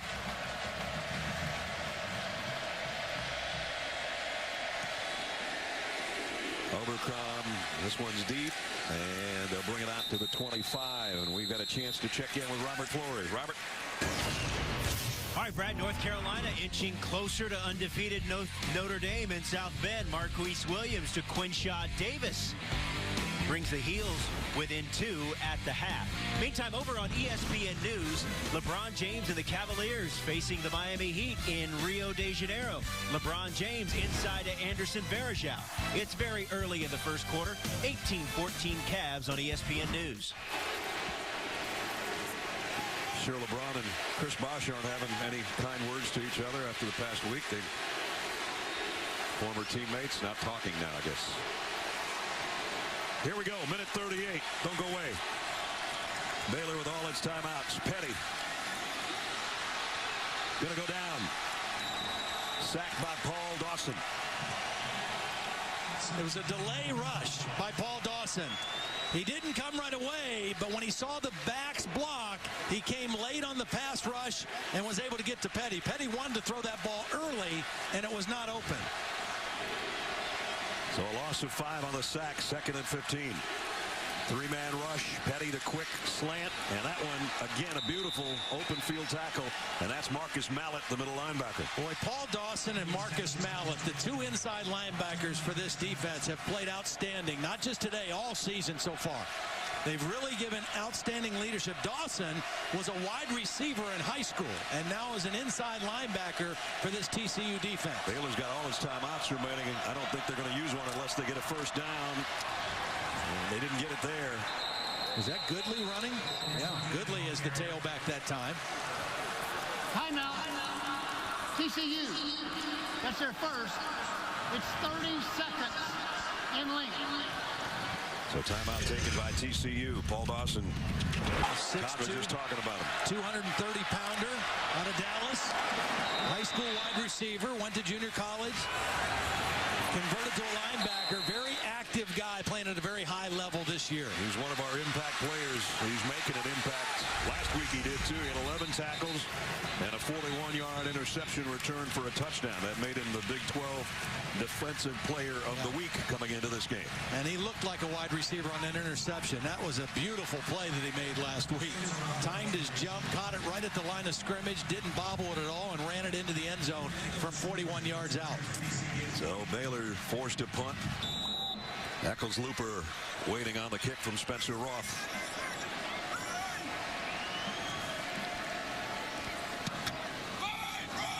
Eccles-Looper might have a shot at this one. Takes it on the fly at the 31. Kept his balance. Still on his feet. Eccles Looper all the way out to the 48-yard line. 49, in fact. 17-yard return. Well, because of that stop and calling timeout, and because of the decent punt return, right now TCU may be thinking, you know what, let's be aggressive here. We could take some shots down the field with Boykin, maybe get a chance to get in position for another field goal attempt with one or two completions. This field position, I think, will make TCU be aggressive here instead of conservative right at the end of the half with 26 seconds left. Just outside the 48, first down. Baylor's bringing some pressure. Boykin's going to take a shot just off the fingertips of Listenby. Colin Brent's is a guy that got some pressure, but that was oh so close to being another big play. Yep. Baylor anticipating TCU would be aggressive, brought a blitz, less single coverage, and that was the right decision by Boykin, just a slight overthrow on the ball. Overcrom, we saw him on the sideline, the kicker. They've got to get about to the first down marker to even give him a shot. He's got a career long of 56. Draw play. Straight ahead to the 47. Hager makes the stop on Hicks. And another timeout with 13 seconds remaining. Timeout. TCU. So we're down to 13 seconds. Quick reminder coming up tomorrow night. Resurrection, one of television's most compelling dramas. It's all new. Resurrection tomorrow night, 9/8 Central on ABC. Brad Nessler, Todd Blackledge, Holly Rowe, and our ABC, ESPN crew. Waco, Texas. We expected a high-scoring affair. We got one. Yep. Well, with TCU having one timeout left, the whole field is open for them right now on this third down play. So they could look to work the middle of the field. They got to get a conversion, obviously. But the middle of the field is open as well to them right here with that timeout. I'd like to get it down to maybe the 37-yard line, somewhere around there, to give Overcrom a shot. 3rd and 6.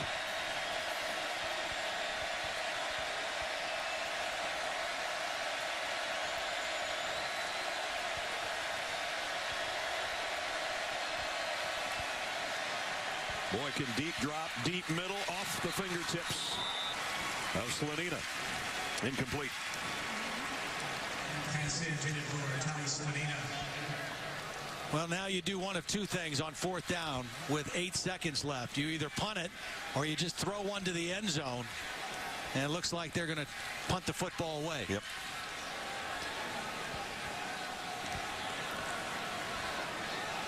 So Ethan Perry into kick on 4th down and 6. Levi Norwood stands back at his 10-yard line. It's one thing we haven't had so far today is a punt return for a touchdown. Just saying. Whoa! We haven't had a bad snap either. Baylor's got it with a second left. 1 second left. And it's Sean Oakman. But that one is on the snapper. James Power, the snapper. Not very powerful on that one. Way over the head. No chance for Ethan Perry. And now Bryce Petty has one shot. Or they're going to come out. They're going to take the 3. Yeah, you got to kick it here.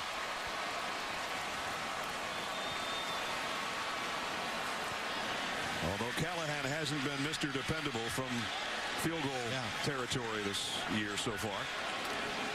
This will be a 24-yarder. He made a 22-yarder earlier.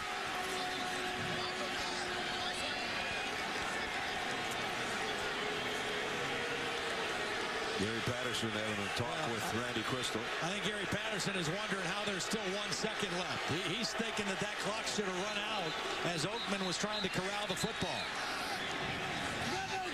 Maybe in Fort Worth it does. Here in Waco, there's 1 second left. There's a whole lot of clock. So Baylor, a 24-yard field goal away from a 3-point gift. I thought the clock was going to run out. I didn't think there would be 1 second left. Callahan's kick is good.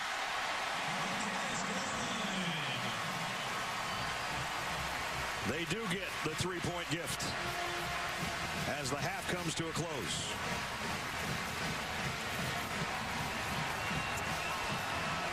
Check in with Holly. Hey, Coach, given the way that their front line is disrupting your offense, what concerns you the most about that? We just got to quit making mistakes. I mean, you give a touchdown, you know, on a kickoff return, you fumble the ball early while you're moving it, and they go down and score. So we've kind of fought back, and I'm really proud of where our team is right now. We're down by 4. We got 30 minutes to play. We're at home. Our crowd's into it. We're going to come back and get this thing. It's the first time you've trailed all year. How do you address it with your team right now? We're good. You know, we're a good football team. We'll be fine. Two good football teams, as a matter of fact. At the half, TCU on the road and with the lead, 31-27. We'll send it to the studio after these messages and a word from our ABC stations. Welcome back to the Dr. Pepper Championship Drive Game of the Week. A battle of two top 10 teams in the Big 12. And they'll bring an extra man. Boykin's going to lay it out long. 2 men out there, and he's got him. Touchdown. This time he gives it to his tailback, who walks in untouched. Touchdown. Petty going deep on first down, and he's got it. And it's a touchdown. Antoine Goodley. Now 10 plays and a touchdown for Corey Coleman. And it's a deep ball by Petty. Got a man and got him on the run. Katie Cannon. Touchdown. Catalan from the 6. BJ's got an opening. Catalan taking it coast to coast. Touchdown. What a first half of football. Third quarter just about set to start. TCU number 9 leading 5th-ranked Baylor 41-27. Welcome back, everybody, to Waco. Brad Nessler with Todd Blackledge. You want some offense? We got some offense for you. 586. This might be one of those deals where whoever's got the ball last might win. Well, it's a 4-point game right now. It was a 3-point game, 41-38 in Fort Worth last year. And we talked about a couple things. Pay attention to turnovers. Both team with 1 in the first half. And explosive plays. Runs over 10. Passes over 20. Baylor with a 1-play edge in that department. But really, probably even because that kickoff return by Catalan has to count as an explosive play. Baylor might end up with 100 plays in this game offensively before we're all done. So, third quarter set to begin, and Baylor's got it teed up. Don't want to kick it to that guy necessarily.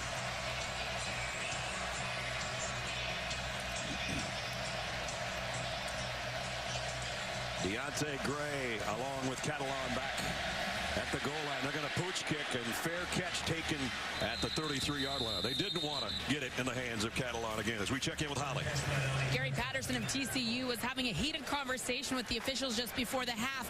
I asked him what he said to the officials, and he said, I think there should be no time left on the clock. When I asked what the officials said back, they said there's 1 second left on the clock. So Gary Patterson, very politically correct with me. He does not want to get fined, but he thought that time ran out there at the end of the first half. I also asked him about their offense, how they're airing it out tonight, taking those big plays when they can get them, and he said, Holly, that's who we are now. That's what we do. That is what they do now with the 2 new coordinators offensively. There's what Trevon Boykin did in the first half. Did a lot with his legs as well. Empty backfield. Quick throws, complete, and it's going to be close to a first down to Slanina. You know, and I understand not wanting to kick to Catalan, but that short kick gives them excellent starting field position on the first possession of the third quarter. An aggressive play call on first down, and now they're out beyond the 40.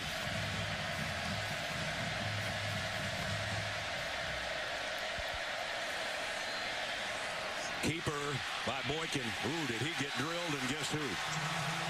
Bryce Hager again. Boy, you talk about fundamental tackling. That's the kind that would make Chris Spielman smile when you run through the man, not to the man, but through the man. Pick up of a couple will be second down at 8. 3 receivers to the top of your screen for Boykin. Second down has been the blitz down for Baylor so far in this game. It is again. Quick slant back to the left side for the first down toss to Listenby. Pick up of 15. Boy, what a route by Listenby. Really stuck that left foot in the ground. Made it look like he was going outside, and a sharp cut back to the inside. to get separation for the first down. As Todd said, we're a minute into the quarter, and TCU's in Baylor territory. Short kick, couple of first downs. First down at the 41. Boykin going deep, right sideline. Man makes an adjustment. Dotson pulls it in. This is going to be offense. This is going to be offensive pass interference, I think. This was a severely underthrown ball. I mean, you know, there's one thing to throw a back shoulder throw. This was severely underthrown by Boykin. Pass interference. Offense. Number 9. Be a 15-yard penalty. First down. Reed is in coverage, number 9, and he's in good position, and Dotson sees how far it's underthrown. A little bit of a push-off, wasn't much, but enough to draw the flag. Had that left hand on him. I don't know. I don't either. They're not in Baylor territory anymore with the penalty. Back at the 44-yard line. First and 25.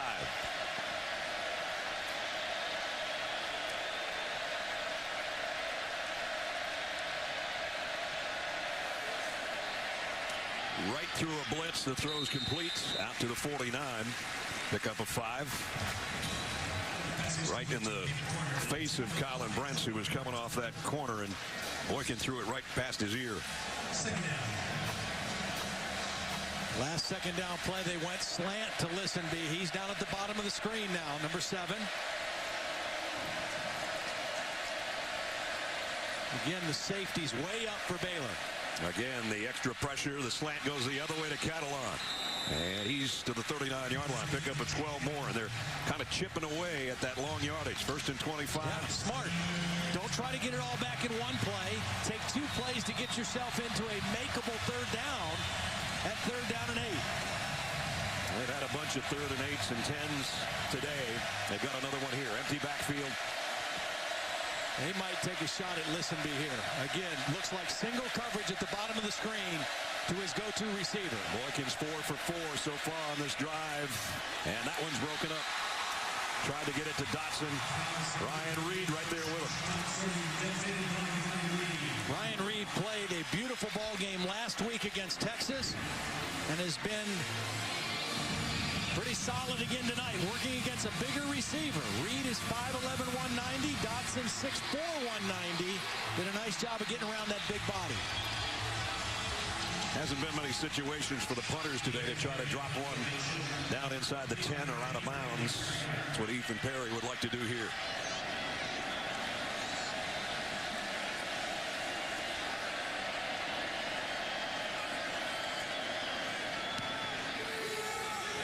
This one should bounce backward. Doesn't have to bounce at all. Fielded around the 12-yard line. That's where the Bears of Baylor will go to work, trailing by 4 when we come back.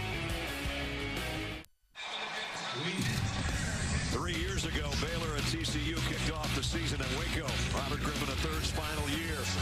Jumped out to a lead the second quarter. RG3 found Kendall Wright. Baylor would open up 47-23 lead after 3 quarters. Fourth quarter, TCU stormed back with 25 unanswered points. Had a 48-47 lead. And then a 60-yard drive, game-winning field goal. 50-48, highest scoring game in series history. RG3 had a huge game with 5 touchdown passes. I'm not so sure we might not outdo that score today before this one's over. Well, I don't know that you could have a more evenly played rivalry than the one we have either. Yep. Each have won 51, I should say, with 7 ties. This is the 110th meeting. You know, that first half, Bryce Petty, we talked about the mindset you have to have against a defense like this. Right around 50% completion, but he averaged 20 yards per his 15-yard completion. And they get a first down on the ground.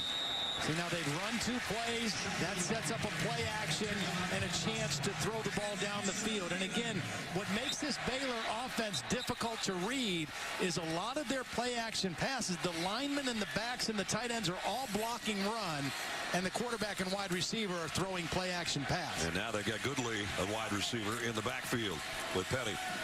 Gets the handle, but only gets to the line of scrimmage. Paul Dawson again made first contact from his linebacker spot.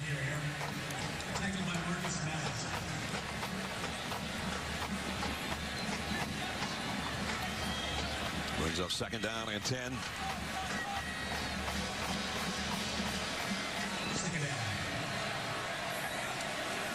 Petty with an empty backfield.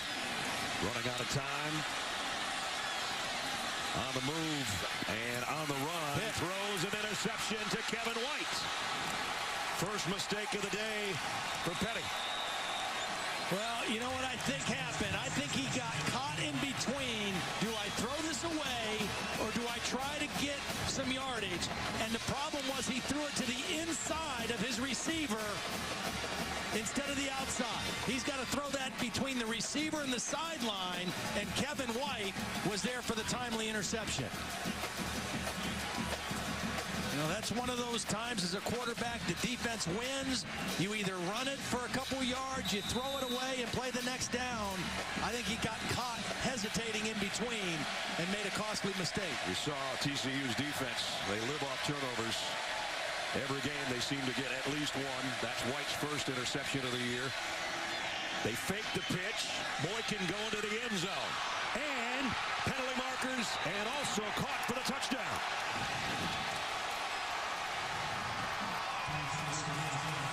David Porter made an acrobatic catch at the end of a 23-yard pass. Well, they've run option enough to set that play up. They faked the option. It was a two-man route. They had one receiver running the crossing route to the middle of the end zone, and Porter running the wheel route to the outside. And Boykin got the touchdown. Defense, number 13.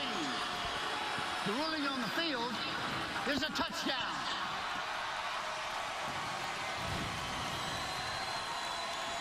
Nice play fake off the option. Two-man route. And the ball put in a position to the outside where Porter can make a play on it. Now he caught it, but was a foot down when he caught the football. Yep, there it is.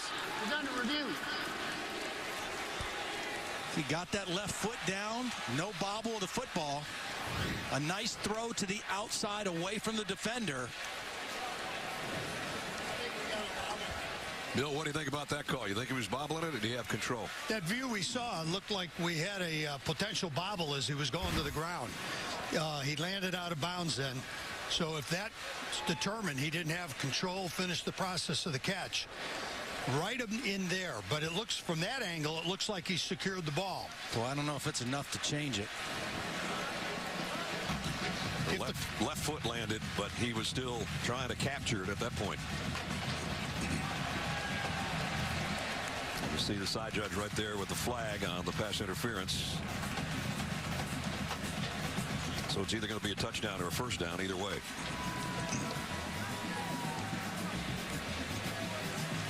And David Ames is our replay official, talking things over with Randy Crystal. And the ruling on the field was a catch for a touchdown. Right.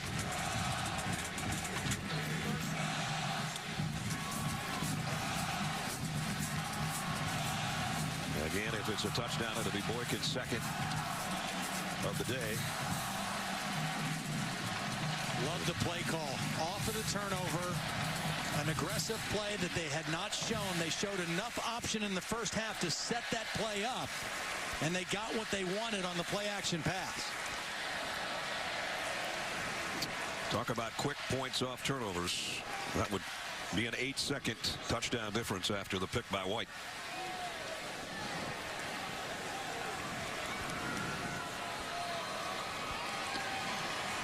This one's taken a little while.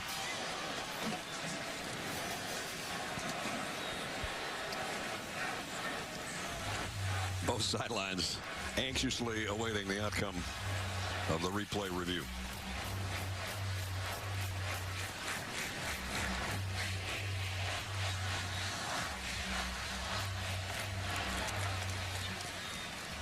Well, this is the only thing that's slowing our game down.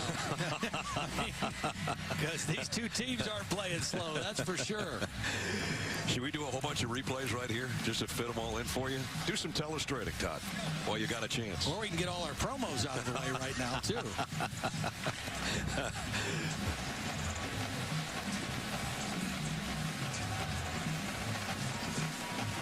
But this is a big call. There's no question about it. And we're finally going to get it here.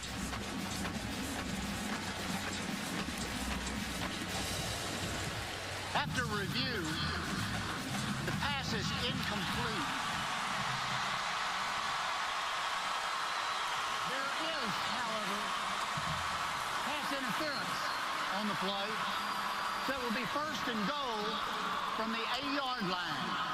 As I said, it'd either be a touchdown or a first down. It's the first down with the penalty, pass interference. Well, he got the foot down, but when the foot was down, he bobbled it after that and didn't get the foot back down. See, there's a little bobble when the foot was off the ground, secured the catch there, but was out of bounds when he landed. So good call. They took their time. Looks like they got it right. But for TCU now, first and goal from the 8.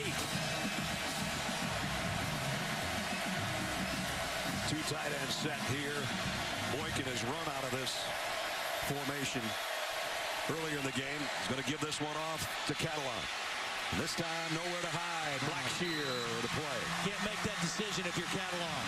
You got to put your nose down, your shoulders down, and get what you can get. You stop and try to go the other way on the 8-yard line. You end up on the 9-yard line. First time he's been touched when he's down in the red zone today.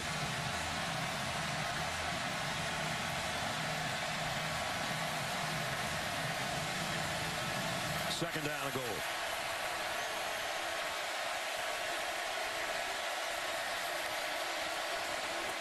Boykin. The corner of the end zone knocked away by Terrell Burt, who was called for the pass interference, and now he comes up with a really nice play. Went for the same guy, David Porter in the corner. Pretty well thrown ball, and Burt does a nice job reading the eyes of the receiver and getting his hand out there to knock the football away. Boy, how big would it be for Baylor, as they thought they'd given up a touchdown, if they can hold to a field goal here for TCU. Third down and goal. Have to be aware of the quarterback run here on third down.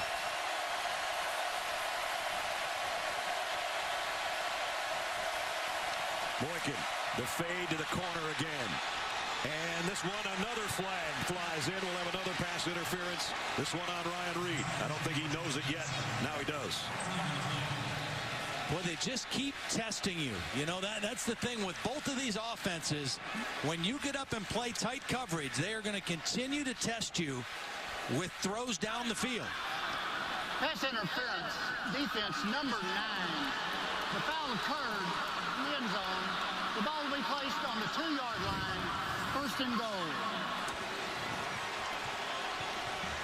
Got his hands on him, pushing, not playing the ball. Never turned around to look either. I mean, it's just too much contact and an easy call to make. First and goal at the 2. Catalan in the backfield with Boykin. Already has a couple on the ground today. This time Boykin keeps it, and he loses a yard. Taylor Young, the first guy to make contact, and then he got help from his friends. You can see why Phil Bennett's excited about this redshirt freshman. Not the biggest guy in the world. They list him at 5'10", probably not 225-pounder, but he's a football player. Second down and goal now at the 3.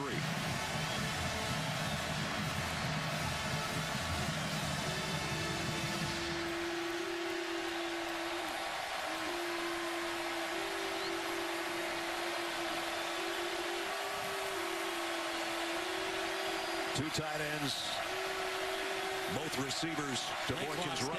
They're not going to get the play off. Wants to throw, and now runs instead, and he is taken out of bounds by Hager. I don't think TCU got that play off. I thought it should have been a delay of game. And I hate, as an offense, when you let that clock go down, you try to rush the snap. It's a critical down, a critical play. I think you use a timeout there if you're TCU. They got away with it. It was right on the last second, but it was kind of a wasted play. And now it's third down. Last time they got it to third and goal, they had another pass interference penalty. And now TCU is going to talk things over. Don't want to waste an opportunity when you had what you thought was a touchdown a little bit earlier, and now you still got a shot at one on a third down and goal.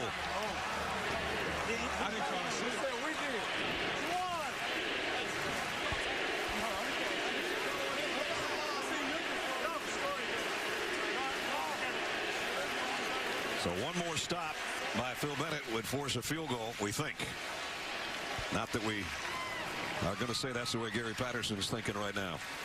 You got to score as many points in this one as you possibly can. Don't forget tonight on ESPN, SEC doubleheader for you. First at 6, 7th-ranked Crimson Tide face off against Arkansas. Then at 9, 3rd-ranked Rebels are at College Station to take out number 14 Texas A&M. Both games also live on Watch ESPN. Two good ones coming up tonight.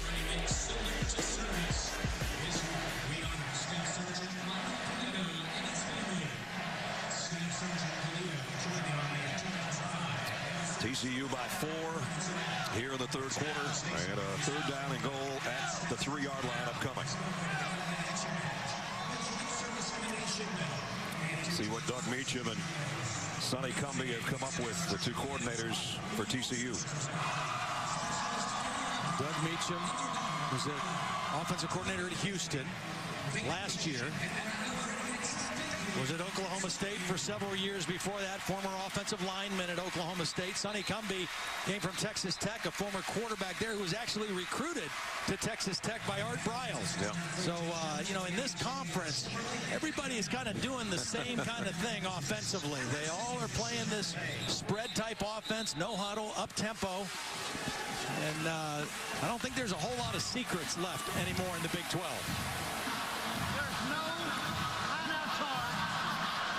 Let's see what secret the Horned Frogs came up with.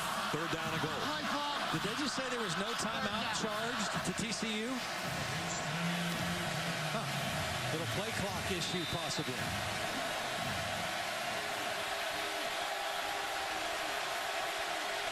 Boykin, again the fade.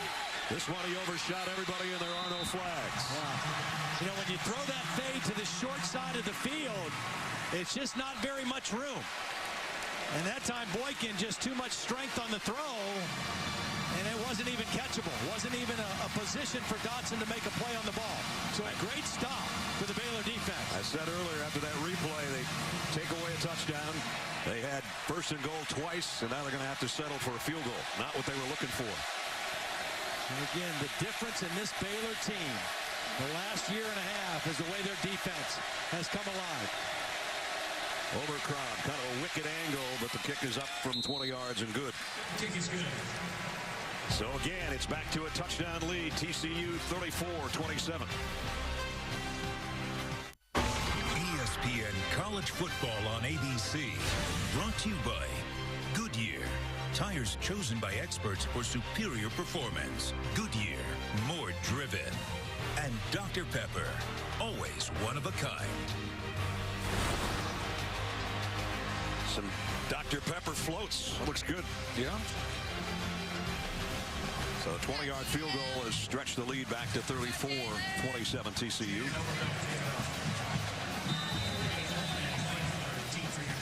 Devon Boykin has his team in front here midway in the 3rd quarter. Overcrown to kick.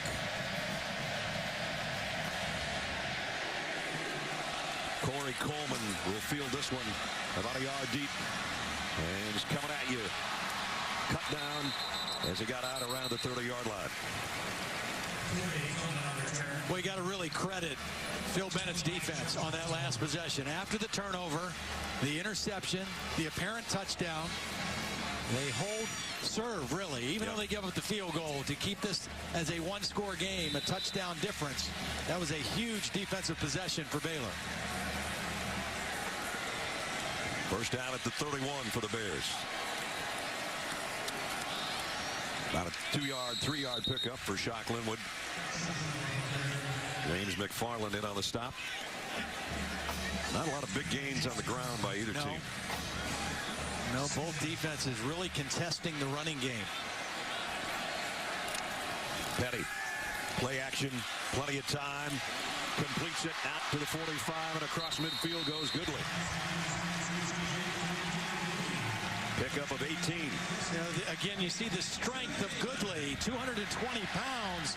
And the cornerback, Kevin White, kind of had his hands on him, but he's too big to even alter in the route and able to make the catch. Baylor back in TCU territory and going to take a shot.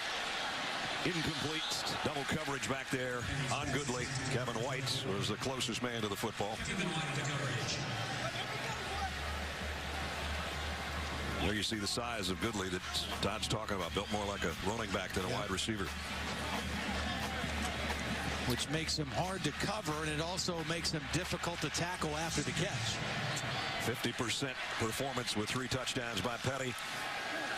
And here's a good gainer on the ground by Linwood. First down.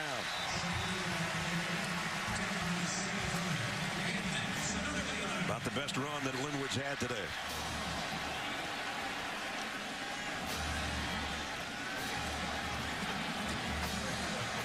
Loved how Art Briles described him. That this kid had a sweet spirit, but a tough soul. Yeah. First down at the 37. And again, Linwood showing a little bit of soul there, spinning all the way down to the 22-yard line. 16 more yards, so back-to-back runs by Linwood. And Baylor's down close to the red zone again. Nice job by the right tackle, Troy Baker. They run that little power play where they block down and pull the backside tackle. And this time Linwood takes himself down. Still got about 4 out of it, and he needs a breather. But see, the beauty of it for Baylor, if you run a few plays with some success, then that sets up their play action that looks just like the run because the line blocks run. Petty, quick throw. Only about a 2-yard gain by Clay Fuller on the receiving end of that one. And again, Kevin White made the tackle. Yeah, and that was Goodley's fault. You know, the other receiver that's out there, that's his responsibility to block the first guy. And Kevin White read it quickly and kind of surprised Goodley. I think this is 2-down territory for Baylor. Trailing by a touchdown. 3rd down and 4. Have to get to the 12-yard line for the first down. And again, his 3rd down passing is about what his overall day has been, 50%. This one's in and out of the hands of Goodley, and it was Paul Dawson, the linebacker. Goodley's looking for a flag and didn't get one. Now we'll see if it's 4-down territory. Looks like it. 4th down and 4. A lot of times they like to throw quickly to Norwood, who's in the slot at the top, number 42, on these short 4th down plays. They could throw it to him right now.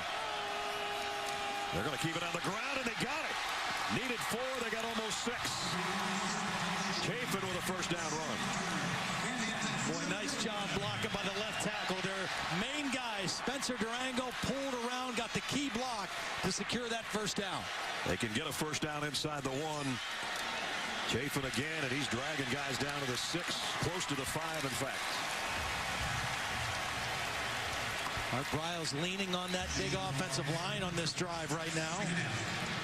Kyle Fuller, the center. Blake Muir, the left guard. Chafin again stood up at the 5, but he again falls forward inside the 4. James McFarland and Marcus Mallett in on the tackle.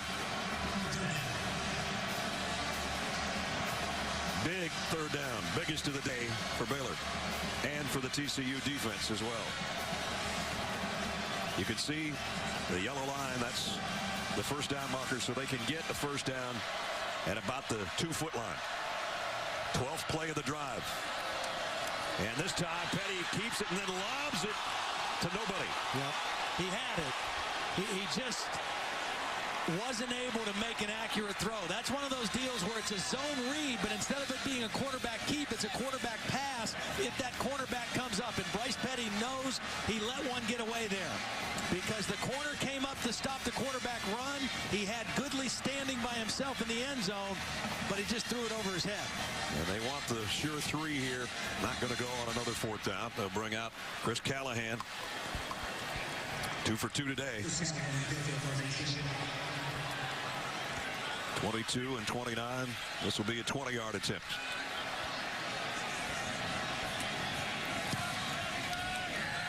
Kind of a line drive, but he got it. And it cuts the lead to 4 with 5:23 to go, 3rd quarter.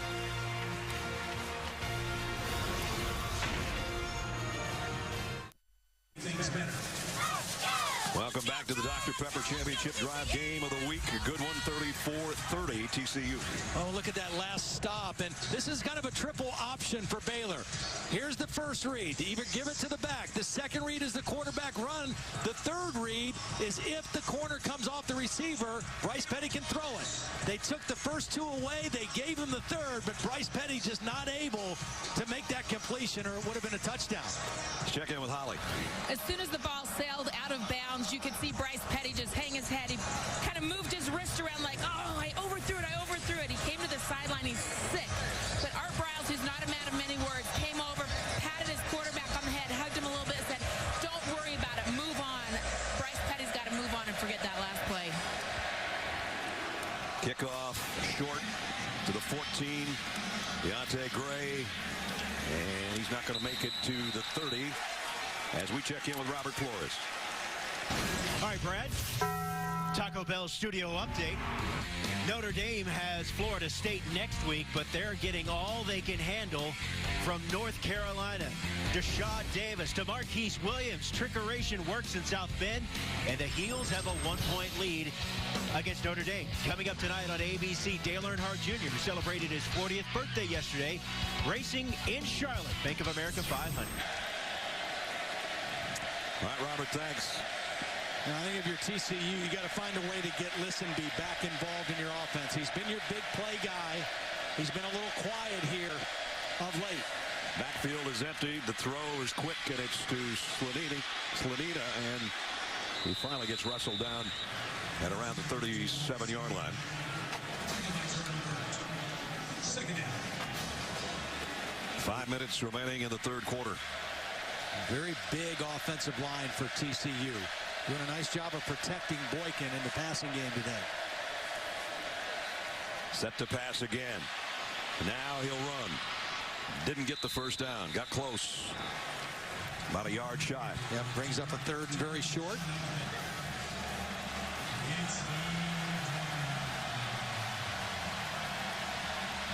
Two-back formation on this third down and short. Aaron Green in there with Catalan.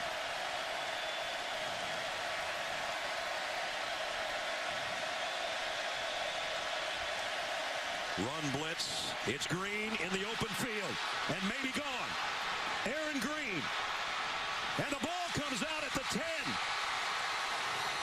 Scooped up by Dotson.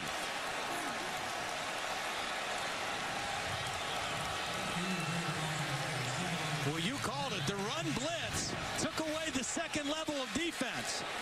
And Aaron Green, he just lost it himself. Ryan Reed was in pursuit. And Dotson there to recover. A great call on third and short. Well executed. Vaitai with the big block on Taylor Young. And once again now, TCU first and goal. At the 2. 58-yard run. Travaris Johnson now in the backfield after that long run by Green.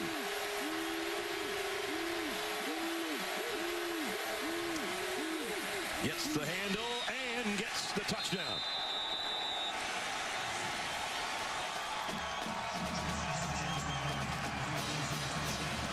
Two-yard touchdown by Johnson. Got a little melee going on after the play. Nice double team by the center, Joey Hunt, and the left guard, Jamel Naff. Good cutoff block on the backside by Buck Jones, the tight end, number 80. You know, they put Johnson in for that short yardage play. He's a 221-pound back. Number 75, defense. The penalty will be enforced on the ensuing kickoff. Andrew Billings. Yeah, that's twice now we've seen that. A penalty against Baylor's defense that was enforced on the ensuing kickoff.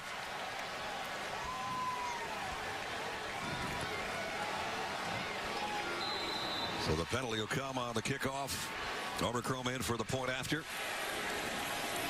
And a cap off a 70-yard drive in a hurry again in a minute and a half. And it's good. 41-30. Aaron Green hasn't handled it much today, but he had the longest run of the year so far. Given up by Baylor. This 58-yarder got him down close to the 2. And then it was Trevoris Johnson. Takes it in from 2 yards out, and TCU trying to pull the upset on the road, up by 11.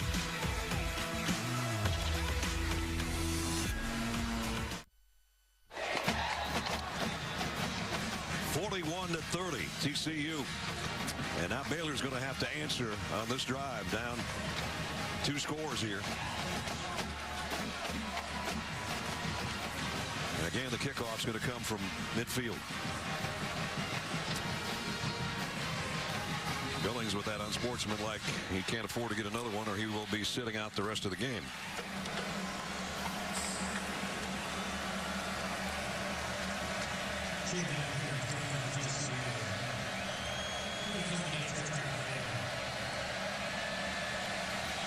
Overcrumb just blasts this one. And no return. They'll bring it out to the 25. Let's take a look at our Pacific Life game summary. Bryce Petty, about a 500 day, but some long balls involved in there. 3 touchdown passes on the afternoon. Devon Boykin, this long ball, kind of a gift there with 2 guys in the same spot. E.J. Catalon, big game, 2 touchdowns on the ground, and a 94-yard kickoff return for a touchdown. So that's where we stand. A lot of offense and a lot of time left for this group. We said that Robert Griffin, the 3rd game back in 2011, was the highest scoring one in the series. We still got a lot of points, I think, before this one's over.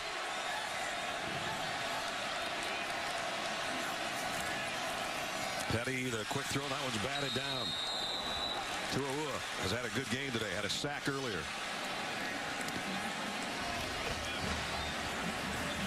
Read the quarterback's eyes, timed it. You know you can't get to Bryce Petty.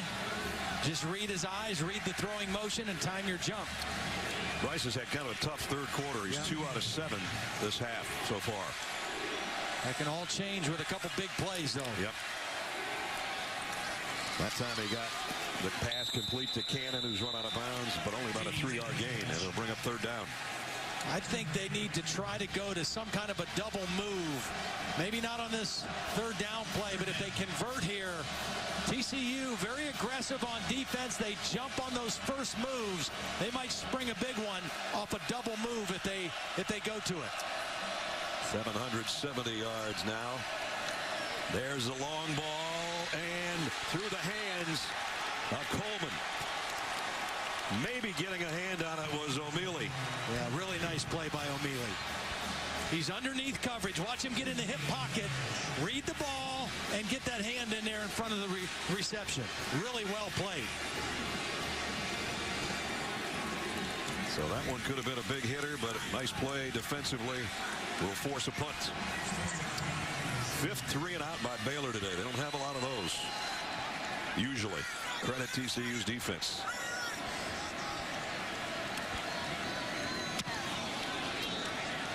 Ross punt. Fielded at the 18-yard line. And Eccles Looper with a return of about 10 yards. 54-yard kick. Devon Boykin. Good day for him. Well, coming into the ball game, he was 2nd in the Big 12, averaging 359 yards of total offense a game. Had the big game last week in the win over Oklahoma.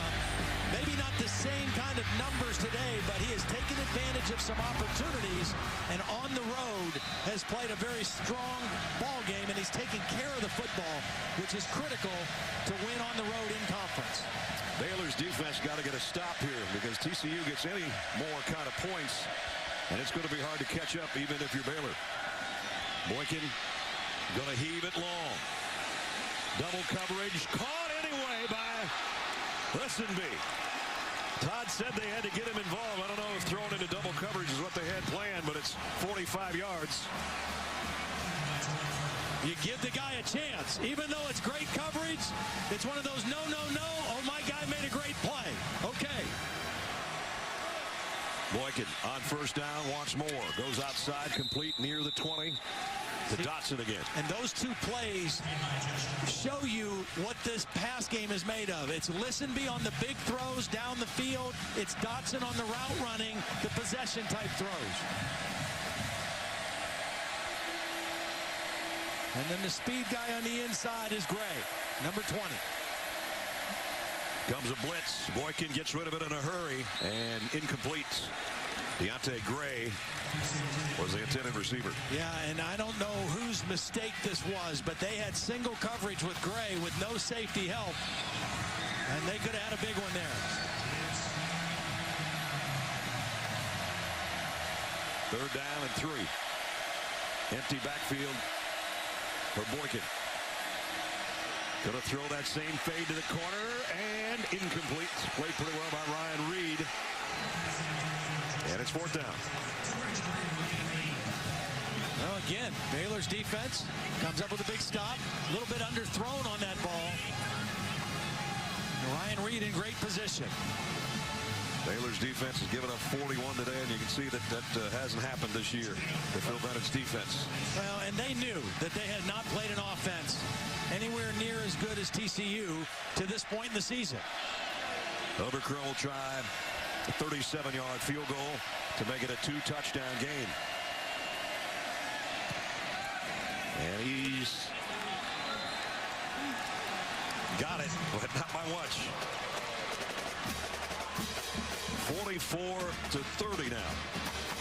So obviously Baylor knows exactly what they need just to get back in this thing with 2:15 remaining in the 3rd quarter.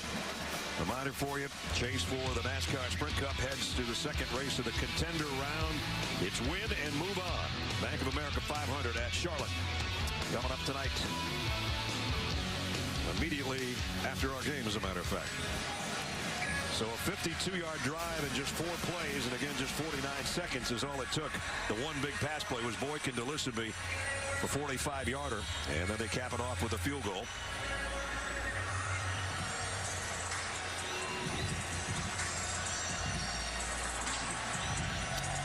Baylor's fans hoping that their high-powered offense, #1 scoring offense in the country, can find a way to get to their usual 51 points a game. That might be what it takes to win this.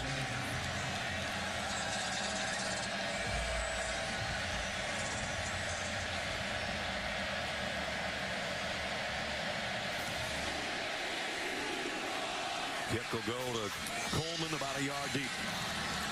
Corey Coleman, he's got a little bit of an avenue. Oh, man, did he get tagged when he got to the 30-yard line, though. Well, Baylor's offense has had some opportunities for some big plays, and most of the time it's occurred when they've gotten the safeties to react to the run fake. That's opened up single coverage opportunities downfield for Bryce Petty. They're going to have to gain some ground here in the second half. Here again, you got the 3 receivers set, and watch the deeper coverage react and leave somebody single running down the field, and Bryce Petty making the right decision. I do think that TCU will stay aggressive defensively here as we get closer towards the 4th quarter, and Baylor will have some opportunities for some double moves against the safeties of TCU. Petty, play action. And the throw short of the first down, but complete to Goodley.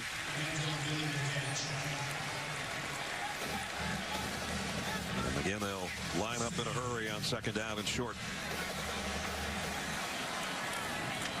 They had led every minute of every game, and they have not led in this game so far. But in no way an insurmountable lead for Baylor. I mean, they're fine offensively. Get a 1st down conversion on the run there, out near midfield. A lot of options for Bryce Petty here. 1st down at the 41. Again, off play action, completes it again to Goodley, and he got 8 or 9.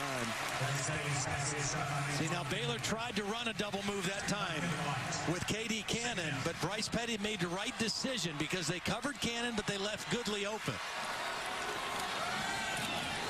1st down run by Linwood into TCU territory.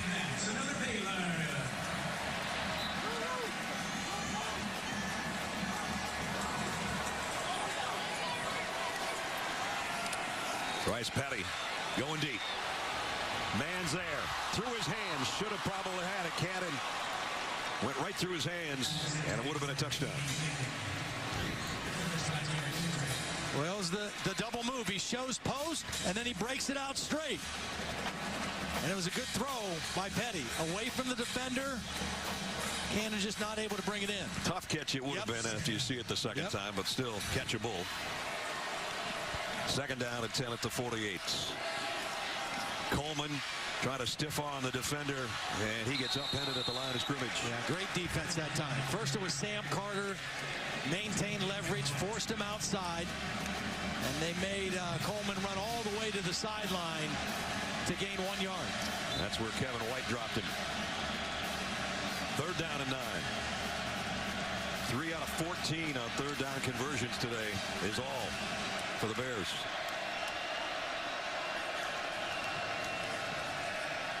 Petty fires long, man there, caught, touchdown.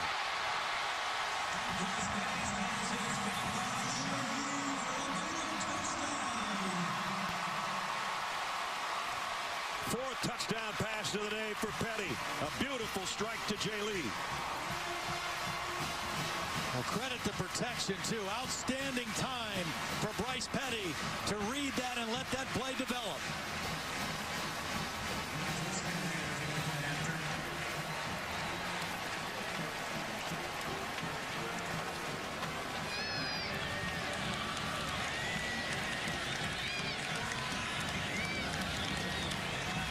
$70 yards in 7 plays. And a dandy of a long ball again off the right hand of Bryce Petty. This play took some time to develop. Watch the protection, the pocket. It was 3 defenders on 2. 2 defenders went with the inside receiver, Lynn Hawthorne. That left Jay Lee open, running by himself, and he ran right by O'Mealy. And a beautiful throw for Bryce Petty. Again, you don't have great numbers in terms of completion percentage, but you do have opportunities to make big throws down the field, and Bryce Petty capitalized again. Check in with Holly. Bryce Petty told us yesterday that the #1 determining factor on how accurate he is whether or not he has a chance to get his feet set.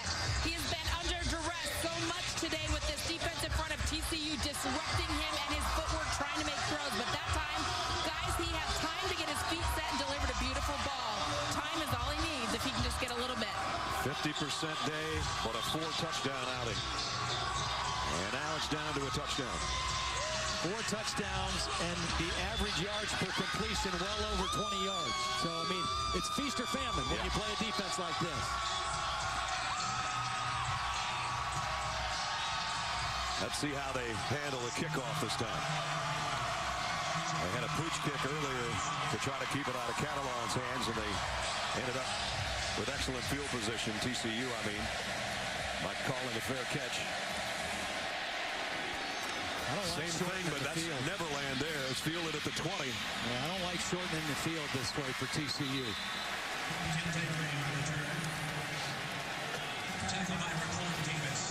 31 seconds remaining in the quarter. The way this thing's been going, Trevon Boykin might come out here and throw in about 60 yards on first down.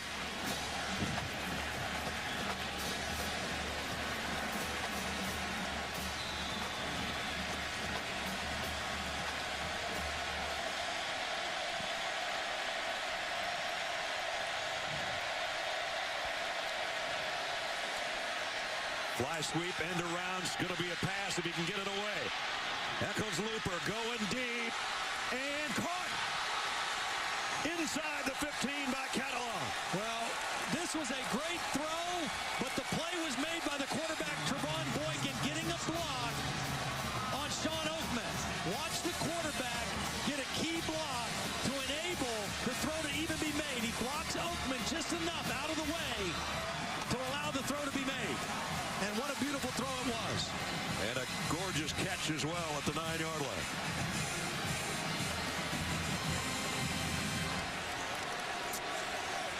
As the quarter is going to wind down. And why not with a big play? And again, you don't make that call if you're a coordinator, if you're backed up deep in your territory. Short kick, good field position, go ahead and be aggressive. Crazy 3 quarters. I don't think you want to go anywhere. This presentation of college football continues after this message and a word from our ABC stations.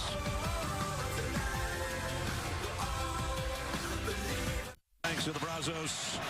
What a 3 quarters of football we've had. And here we go Quarter number 4.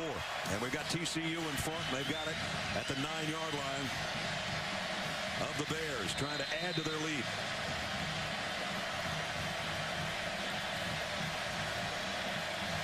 First and goal.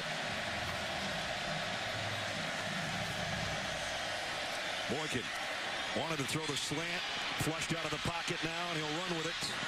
Got a couple, and then he's taken out of bounds. KG Smith with a tackle. Good decision by Boykin. You know, he gave it as long as he could for the pass part of it to develop. It wasn't there, and so he does the smart thing, gain 4 or 5, and get out of bounds. They've had 961 yards of offense so far today. Second down and goal.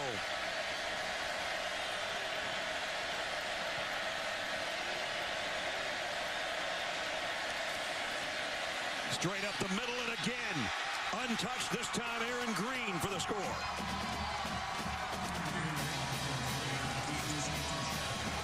Well, Bryce Hager has had a good ball game, but he ran himself right out of the play. Watch Hager right here. Just ran right outside the run. The motion took one guy out, and Hager took himself out in the course that he took to the backfield. And another easy run touchdown for TCU. And another short scoring drive in terms of time of possession. 1 minute and 6 seconds. Overcrome to try to make it 51-37. Does.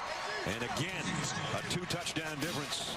Baylor's going to have to fight back again. First, it was the long pass play that got him down. Close. Green took it 6 yards. Horned Frogs 51-37.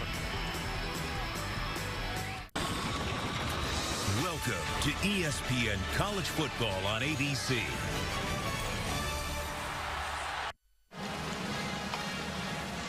Celebrating its 10th year sponsoring the Good Hands Field Goal Nets, Allstate makes contributions to participating universities' scholarship funds for each field goal and extra point kicked. We've had a lot of both today. Since 2005, Allstate's contributed more than $3.4 million in scholarship funds. You know, coming in, one of the things we talked about at the top of the show, Brad, was we knew TCU with Gary Patterson plays great defense, but this year their offense has given them balance. If there was any question whether their offense and the new look offense was legit, I think they've answered it again today. This kick coming out for Corey Coleman from about 3 yards deep, trying to get to the edge. And he did, and then taken out of bounds at the 25-yard line. B.J. Catalon today, not a bad day, actually. Got a couple of touchdowns on the ground. Wasn't even touched. Should take his lineman out for pizza or something. This long ball from Eccles Looper on the end-around option pass, and then a 94-yard kickoff return for a score as well. You know, he had a touchdown on the ground and one as a receiver last week against Oklahoma, and a 57-yard kickoff return. Today's even better.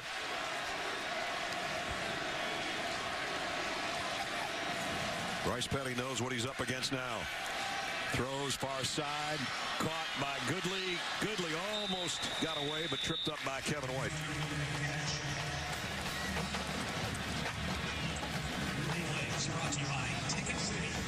And now it's not any big secret that Baylor's got to throw and throw and throw some more. Well, the good thing for them is they're built for it. Yep. You know, their line is used to pass protecting. Play action, and Petty is nailed as he was trying to throw. Let's see, was it a fumble or was his arm going forward? That's going to be close. And he's slow getting up, too. You know, he injured a couple vertebrae in the SMU game, missed the game, said this was the first week that he felt pain-free. It was Mallet on the pressure. Helmet to helmet with his own guy, too. They keep it on the ground this time. Maybe he'll let Petty make sure he's feeling all right before he throws another one. He gets it out to the 35-yard line, where it's going to be 3rd down and 11.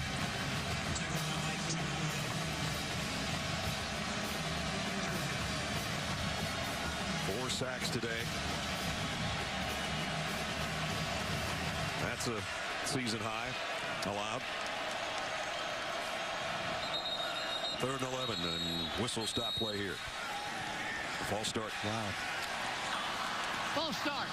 Offense number 4. 5-yard penalty. 3rd down. Jay Lee, the false start, and he heads to the sideline. So 3rd and 11 was bad enough. It's 3rd and 16 now. 10 penalties again on Baylor this week after 10 in the Texas win last week. Changing up receivers.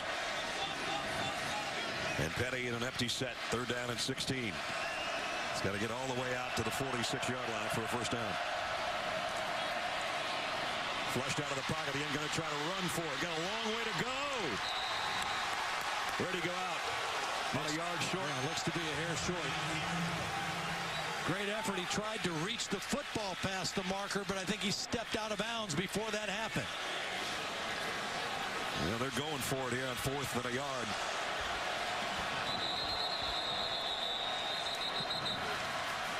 The previous play is under review. They're going to make sure of the spot here. Yeah.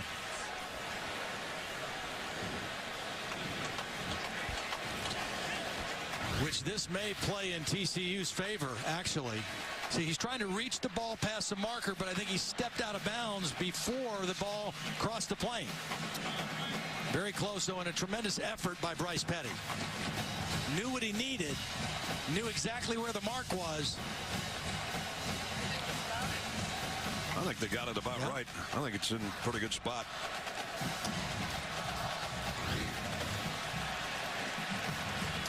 But they'll look at it upstairs with David Ames. Art Briles ready to go for it on 4th and whatever it's going to be. Just a little different angle for you. Bill, what do you think? I think we've got a first down. When he jumped from inbounds and crossed. After review, the previous play is confirmed. Interesting, because as he jumped and crossed, it looked like he had extended the ball and crossed the sideline at a spot beyond the line of game. But those are the hardest ones for replay because you don't have that view right there. Exactly. And the reason I thought the replay and the time delay helps TCU is it allowed them to get their defense set on this 4th and short. If they were going on a hurry-up play, they might not have been in position for this short yardage play on 4th down. As it is, they're ready to go. We're approaching the 12-minute mark in the 4th quarter. Biggest play of the day for the Bears, 4th and 1. And he got it, Linwood, by inches.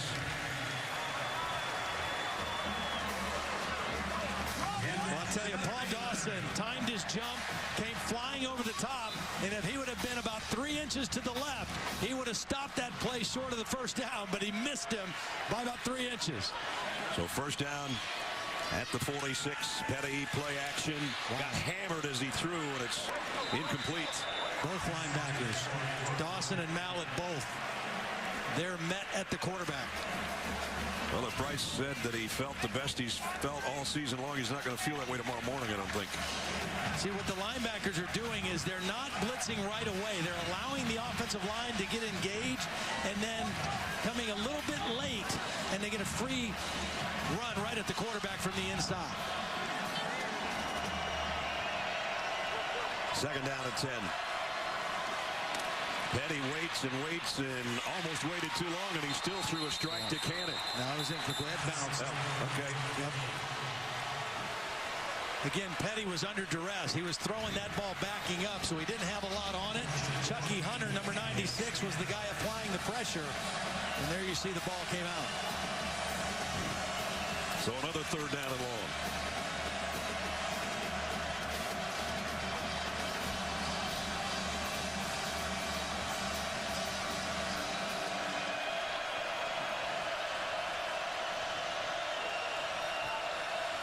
Needs 10 and throws an interception. Marcus Mallett going the other way. TCU touchdown.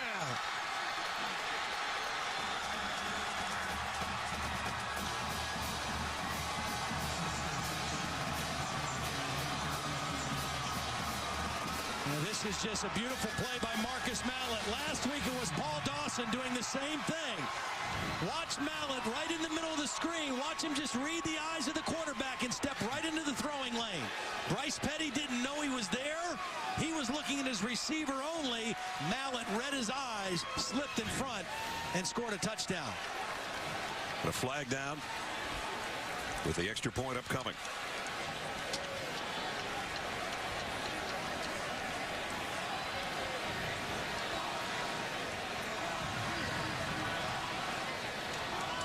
Second interception suffered by Bryce Petty today. And despite 4 touchdowns, now his team's going to be down by 3. And again, the problems on third down. 4 of 17 now for Baylor on third down. This TCU defense contests everything. And when they get a little bit of a lead like they had right now, that was a 3-man rush, a zone defense, and a beautiful zone drop and read by the middle linebacker, Marcus Mallett.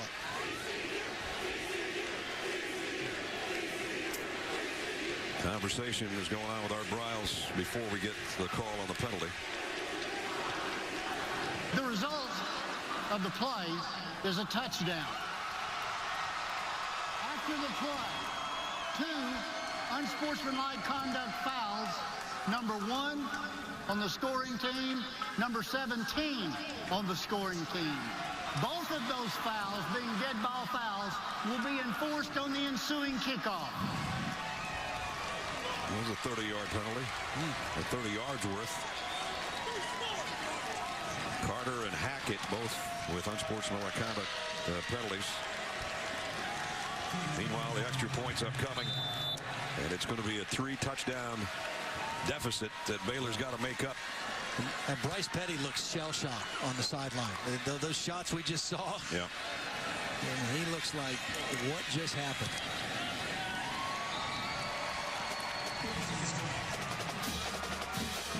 Knows what he needs to do now, and time is of the essence. 11:38 to play. 58-37 TCU.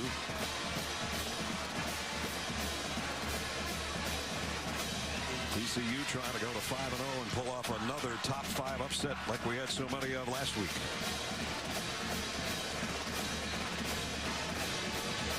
We welcome those of you that have been watching Michigan State and Purdue. Here it's 9th-ranked TCU with a 3-touchdown lead on number 5 Baylor. The wackiness of last Saturday seeping right into Waco right now.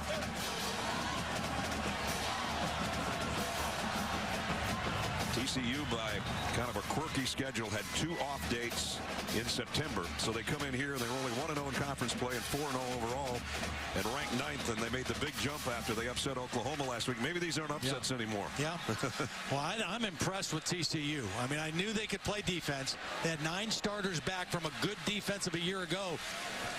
But they're the most improved offense in college football this year. And Trevon Boykin playing at a very high level. This is a team, their 3rd year in the Big 12, is wanting to be recognized, and the change in their offense is the key to the team. They've done it just about every way they can today. 5 touchdowns with their offense, 1 with their defense that you just saw, and the interception return, and then a 94-yard kickoff return. So the special teams, the defense, offense, everybody scoring. Kickoff comes from the 10. It's going to give Baylor great field position once they field this. They'll be at midfield or better. It'll be better. 45, almost a 44-yard line. You know, we mentioned this TCU defense. Last week in the upset against Oklahoma, Paul Dawson in the 4th quarter, a key interception that was returned for a touchdown. That turned the game. And then just moments ago, the other linebacker, Marcus Mallett, with a 4th quarter interception, returned for a touchdown to possibly put this game out of reach for the Horned Frogs. Offense and defense, TCU, they're for real. Pretty good day for Mallett. A sack, a forced fumble, and a touchdown on the pick. On the ground is Linwood. Picked up 3. Going to be down around the 11-minute mark on the next snap. And it's a good thing Baylor goes fast, because they're going to need every second they can muster here.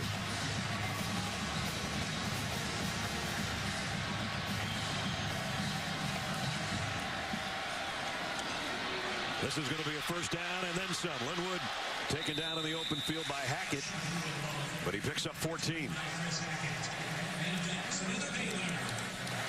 Those kind of runs are at least going to keep them honest on the play fakes. First down at the 28. And now we are at the 11-minute mark. Straight up the middle again. And same result. No, bigger than that. First and goal. Well, Baylor's showing a lot of fight here. TCU expecting a throw-only possession. And Baylor coming out running the football. Chafin now checks into the backfield. First down at the 7. He gets the call. He walks in. Touchdown.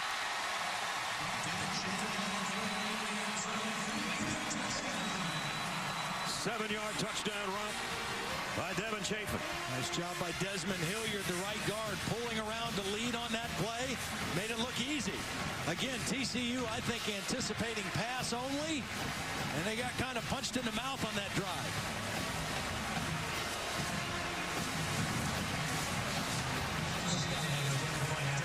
Trying to get it back to 2 touchdowns. Callahan's extra points. Up and good.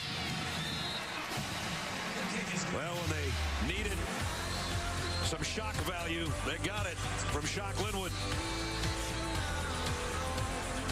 And then Chafin did the rest from 7 yards out. 58-44.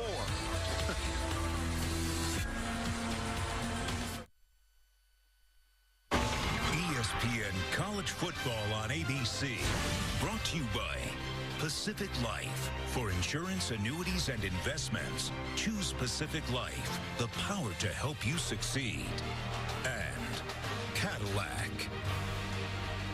Texas Ranger Museum, and of course, the greatest Ranger of them all, the lone. Kemosabe, we've had quite a game here today so far. We have. 58-44. And there's a lot of time left. There is a lot of time left. A lot of time. We may never get another kickoff from the normal line, though. 58 points, most scored on the road against an AP top 5 team. Here's a high pooch kick again. And this one takes a bounce. And that, you can't call a fair catch after it bounces, can you? Deontay Gray, he called a fair catch after it. I don't know. This one's got to come back, doesn't it?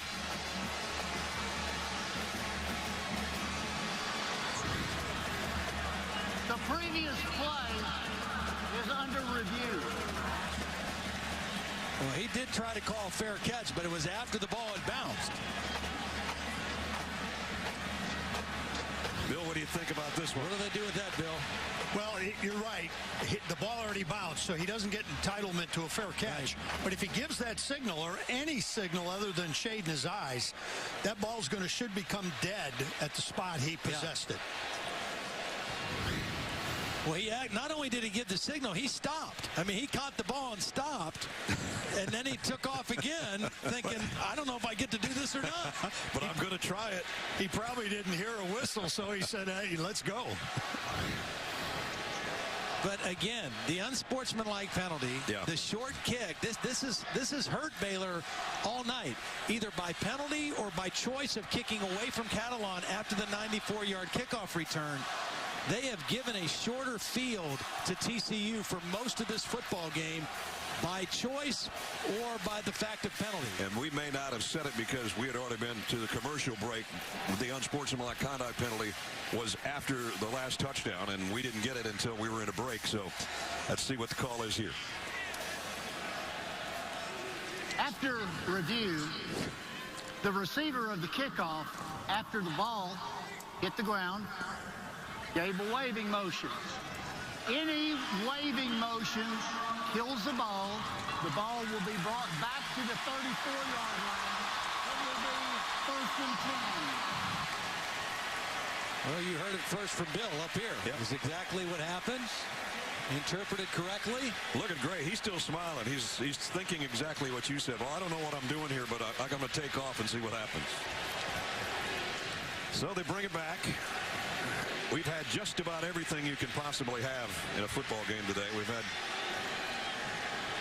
over 1,000 yards of offense, over 100 points, and as Todd said, 10.5 minutes to go. So that cost him about 31 yards, but we knew that one was coming back. 10-36 on the game clock.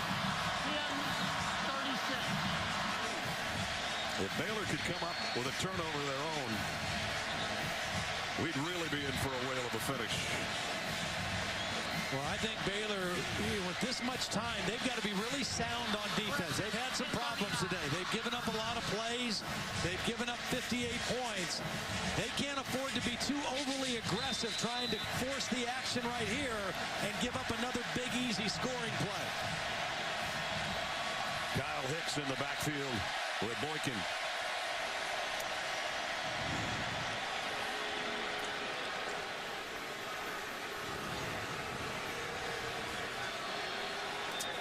Crowd takes a breather before they'll get noisy here again in a moment.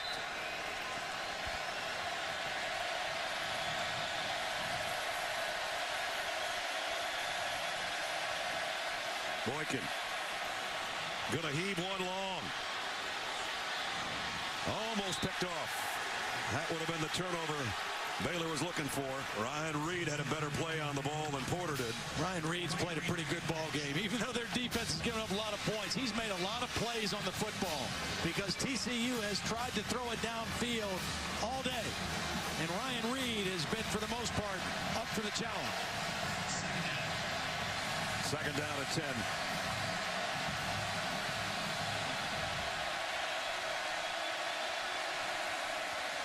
Option to Hicks. Hicks with a stiff arm. Nice run. Run out of bounds in front of the Baylor bench. Picked up about 4.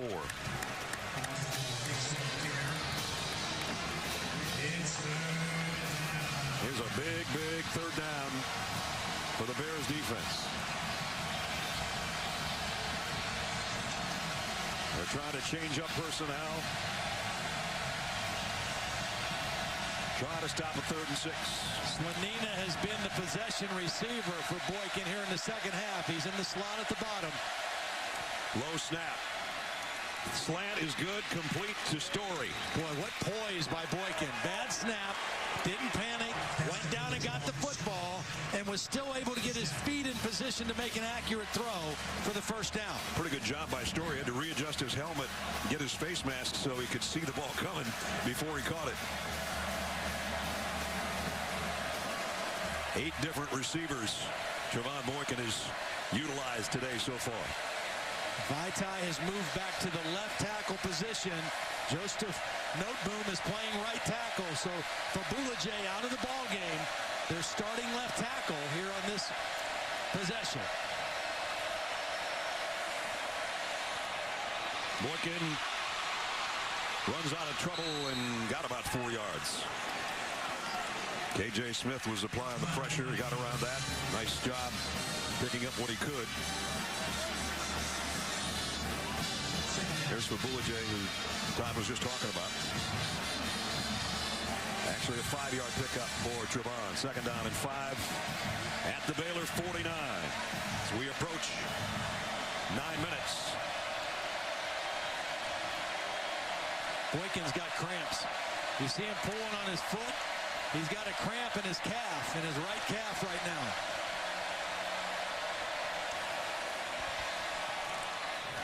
Pass is batted down. Taylor Young got a hand on it.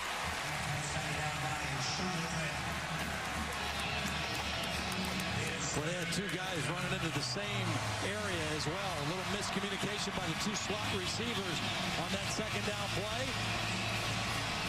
Can Baylor's defense get TCU off the field?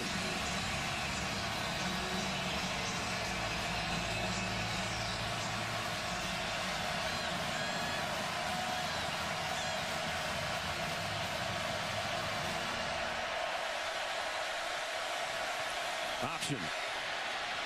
Boykin keeps it and goes down after a pickup of 1. It's 4th down.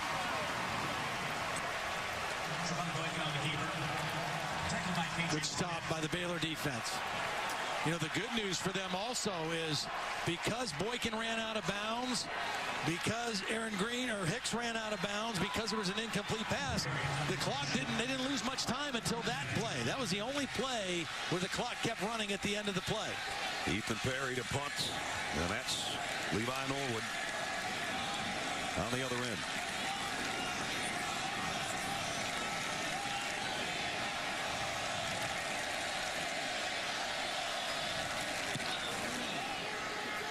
Fair catch taken inside the 10 at about the 8-yard line. 8:02 remaining. Baylor's got it back, but they're 2 touchdowns back. I'm Robert Flores with a studio update. Kansas, who has won just 3 conference games since 2008, was tied with Oklahoma State until Tyreek Hill goes 99 yards. Get your cold cuts. Get your cold cuts. And the Cowboys have a 7-point lead late in Lawrence. Coming up tonight here on these ABC stations, Kyle Busch and the rest of the Cup Tour. Racing in Charlotte, Bank of America 500. Brad, back to you. All right, Robert. Baylor 92 yards away from trying to make it a 1-touchdown game, and there's going to be pass interference and maybe a horse collar on top of it on Kevin White. Yeah, not a very smart penalty because that ball was probably not going to be caught. It looked like it was going to be an overthrown pass. Kevin White with an obvious penalty.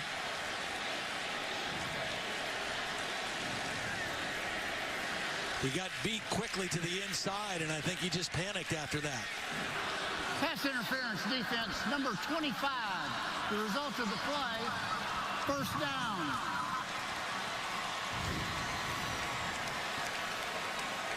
He's beat right now and grabbed with the right hand and tried to reach for the ball with the left hand. Right now, if you're TCU, you just want to make the clock run and try to keep the ball in front of you. Don't give up something over your head. Petty, wide open receiver, nobody around Corey Coleman. Coleman's got a first down. Steps out of bounds at the 40. Smart move by Coleman. Get what you can get out of bounds. Save your timeouts. Save as much clock as you can. Picked up 18 yards. They moved the sticks with 7:49 to play. And now Petty with a quick throw again to Coleman. Coleman almost got away and still got 9, not quite enough for a first down.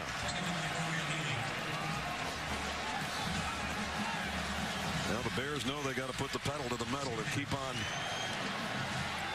picking up first downs. And here's another one. Linwood, shock to the 30.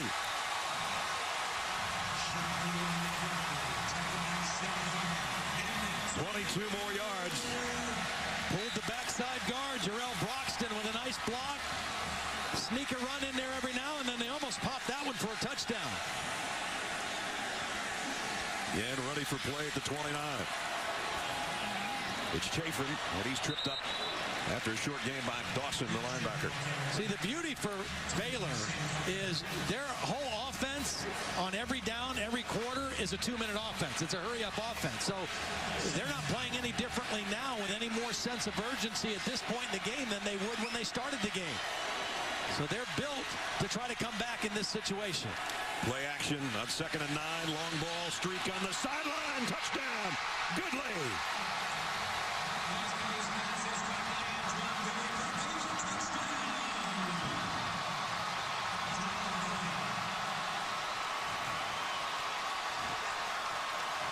That'll be an interference call. It'll be declined. It'll be a touchdown of 28 yards. Pass interference defense, number 25. That penalty is declined. The result of the play. Well, they picked on Kevin White this drive. They got the interference earlier. This time, this is a perfect throw by Bryce Petty. Right over the outside shoulder. Goodley goes up and high points the catch.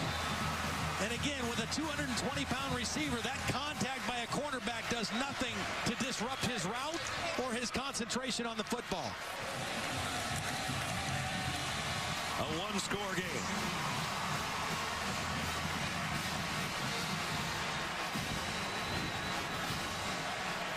Bryce Petty, they ran it for some success. Go right back to play action. Good protection.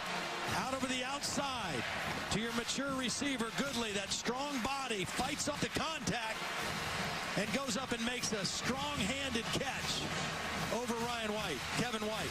Said they were 92 yards away from making it a one-score game. That's what they made it. And it only took them 1 minute and 23 seconds to do so. Career-high game for Bryce Petty, who's thrown 2 interceptions, but now 451 and 5 touchdowns. And in the highest scoring game in this series history that dates to 1899, 58-51. No, we're not done yet. Nope.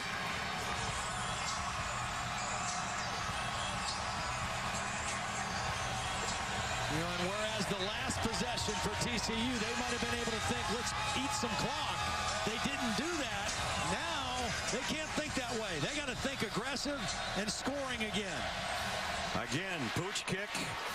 This one, diving catch at the 35-yard line. I don't get it. I just don't get it.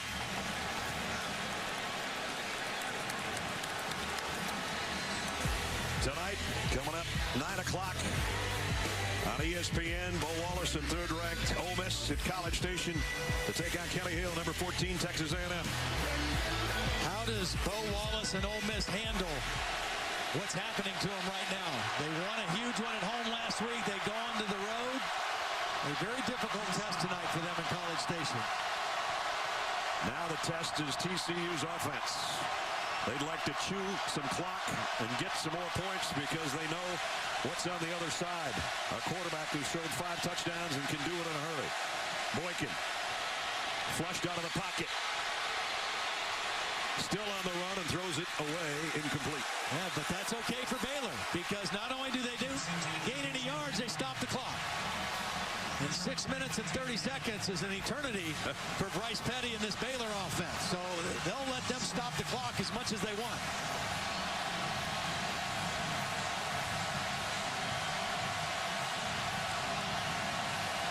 Second down and 10 at the 34. 2 backs in there right now, Catalan and Green. They'll give it off to Catalan, sweeping the left side, and he got to the 40. It'll bring up a 3rd down and 4.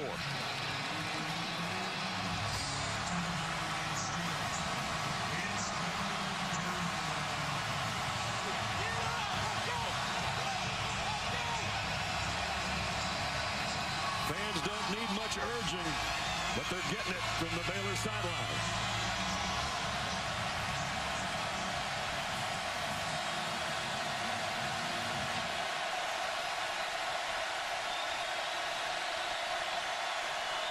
Blitz coming on Boykin. Quick throw, incomplete. Baylor's going to get it back.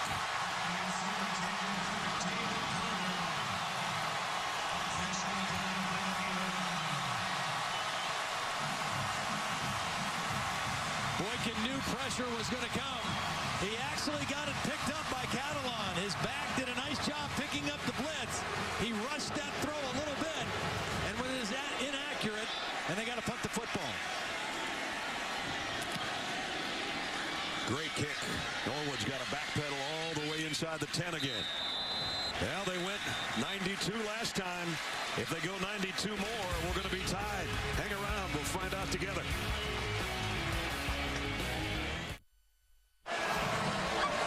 Welcome back to the Dr. Pepper Championship Drive Game of the Week. It's been a dandy. Right now, Baylor needs another championship drive of their own to tie this thing up. The TCU only was able to eat up 58 seconds of clock on that last offensive possession. So Bryce Petty takes over, 5 minutes and 41 seconds left. We talked about strength on strength. Baylor offense, TCU defense. Petty fires deep down the middle. Got it. Flags down. Cannon with the catch. Cannon with the catch. Flag in the area where you might expect holding on Baylor. Nope. Maybe an illegal hands to the face on TCU in that same area. Personal foul. Defense. Number 96. Hands to the face. 15 yards will be added to the end of the play. 1st and 10. Wow, that's a big play. 15 on top of what they picked up, 26 on the pass play. There it is right there in the middle. Actually, he had his hands on the jersey, but it was pushing up into the face mask. Bears at the midfield stripe. Down a touchdown. And on the ground, a nice run again by Linwood. Hesitated a little bit. Found the hole he needed and got 10.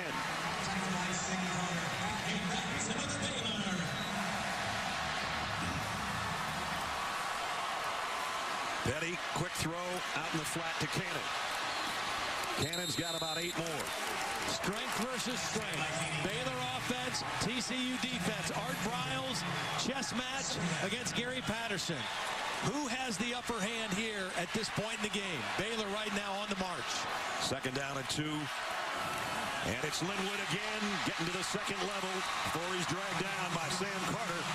And another first down and a fired up running back right now. They keep pulling that backside guard. It's a power run. They throw, then they sneak that little power in. And they've gotten good success running the football here in the fourth quarter. I said earlier Baylor might run 100 plays. That was number 100. Here's 101. Touchdown!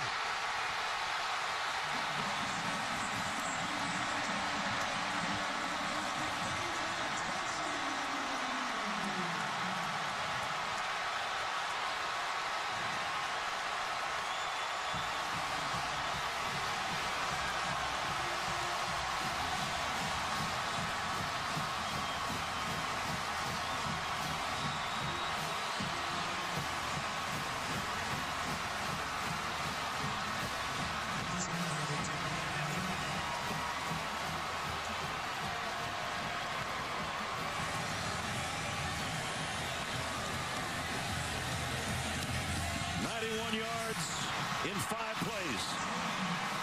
Just under a minute. And we're tied at 58. Well, what a beautiful throw by Bryce Petty. Play action. Lofts it up perfectly for Coleman, who had beaten Tejada on the play. Single coverage. Coleman just ran right by him. When we talked to Bryce Petty yesterday, I was so impressed with him. As impressive of a kid as we've talked to in the last several years, right? Exactly. And he talked about he's got to relax and let the game come to him. He started a little slowly today, and then he kind of realized what kind of game it was going to be. I got to be patient. I got to take some shots down the field. I may not have the greatest completion percentage, but I'm going to have opportunities to make big plays, and he has really come to life here, particularly in the second half.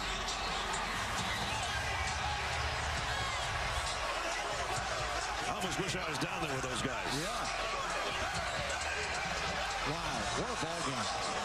Baylor 21 unanswered points in the last 5 minutes and 57 seconds. And was that back-to-back 92-yard drives? 92 and 91. Jeez. One took a minute 23, one took 59 seconds.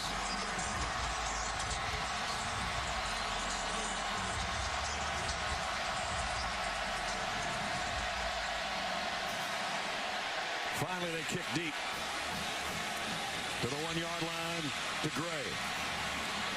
Gray going to go down before he can get to the 25. Well, I guess he got to the 25, and we check in with Robert Flores. All right, Greg, right now on ESPN News, NASCAR coverage in anticipation of the Bank of America 500 in Charlotte. Some big names on the brink of elimination. Jimmy Johnson, Dale Earnhardt Jr. Once the football game is over, once they're done in Waco, the race is on ABC. Remember when it was 58-37? It's not anymore. It's been a long time since TCU has had a big play, an explosive play. A run over 10, a pass over 20.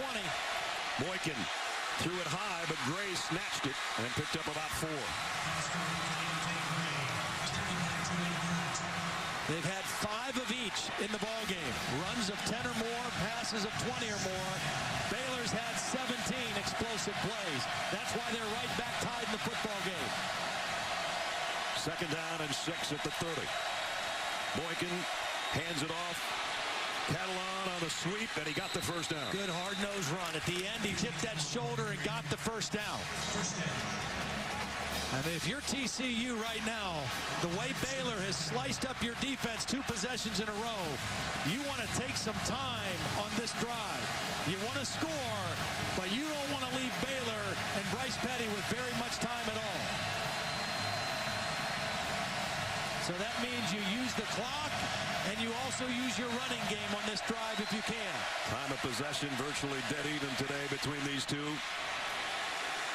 No gain on that one for Hicks.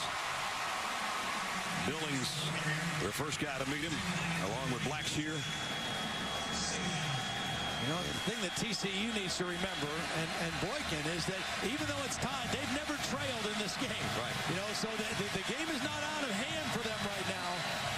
They just got to stick to what they've done when they had success offensively. As we approach the 3-minute mark again, off the left side goes Aaron Green. And now we got a huge third down upcoming.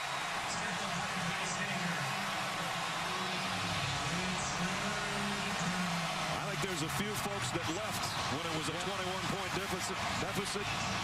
They're all going to say they were here right now. Well, there's a bunch of them still here, that's for sure. Third down and 8. You'll know in a second whether or not they pick up this first down or not by the crowd's reaction. Blitz. They do get it. Boykin with a perfect strike to Porter. What a big-time throw by Boykin. He knows he's going to get hit. The pressure comes right up through the inside. The worst place you want it to come if you're a quarterback.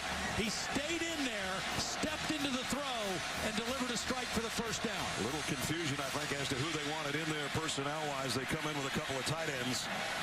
2 critical third down conversions on this drive so far. The run by Catalan and that throw right there by Boykin. Catalan's in there with Boykin in the backfield on first down at the 48. He'll get the handle. Only got about a yard and got drilled. Oakman and Young on the stop. We're under 2 minutes.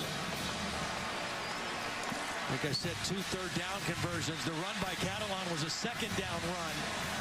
That pass for Boykin was a third down conversion, but those first downs keep the clock going, and that's what you want if you're TCU. You want to score or put yourself in position to score, but limit the time Baylor might have. You saw Oberchrome warming him up on the sidelines. 2nd and 8. Boykin threw his receiver, fell down. Juwan Story slipped out there. It was a corner blitz. The first time Baylor's shown that, a corner blitz from the short side. And that's one where the quarterback and receiver have to be on the same page to read that. Boykin saw it. I don't think Story did. Another third down. They got 10 last time when they needed 8. Last time Baylor blitzed. Let's see if they drop in coverage on this third down or come after him again. Boykin, empty backfield. Throws a slant again. This one's too high. Incomplete.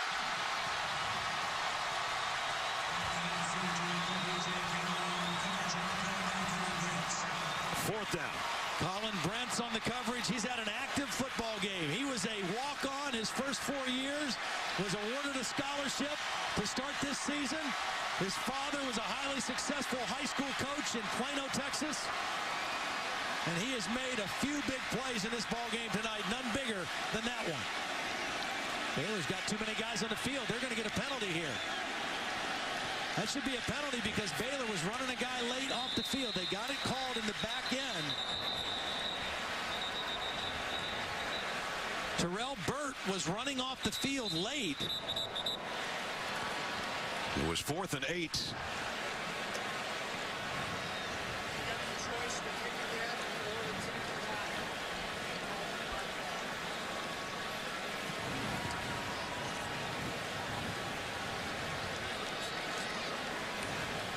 So the officials with the conference going on. Gary Patterson has seen his team be up by 21 and now tied at 58.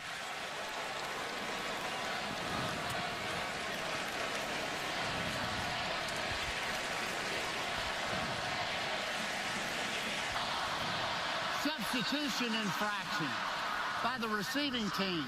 The penalty will be enforced from the previous spot, 4th down. So it'll be 4th and 3 now. Gary Patterson wouldn't try to pull the trigger here on 4th and 3, would he? They need to get to the 42-yard line. Well, if I'm Baylor, I'm playing safe here. I mean, I'm playing safe punt return. I'm not going after the kicker. They're going for it. They're not going. They're not going to punt. They're going. I think Gary Patterson is saying, I don't think my defense can stop Baylor again, and especially if we go to overtime, I don't like our chances of stopping him. We have to try to win the football game here. Now he calls timeout. TCU, it's their first. So he's got timeout is 30 seconds. Extra half minute to think this over. Well, I don't know if he just wanted to see what kind of defensive look, if he could run a play against a, I don't know. We'll see. He's still got Boykin right there with him. Boykin talking to his offensive line.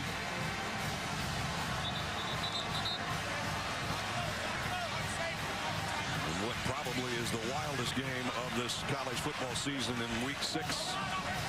A lot of records are falling. Well, if you're going to run a play here on 4th and 3, no, they're going to punt the football. They wanted to see what kind of a look. If they got the punt return team from Baylor, they might have run a play. Baylor had their defensive unit out there, and they called timeout and want to kick the football. You look behind Ethan Perry. Remember, there's been one bad snap today that went over his head. Oh, no. Are they taking another timeout? They are. Timeout. TCU. That's their second. I'm not sure what the reason for that one is.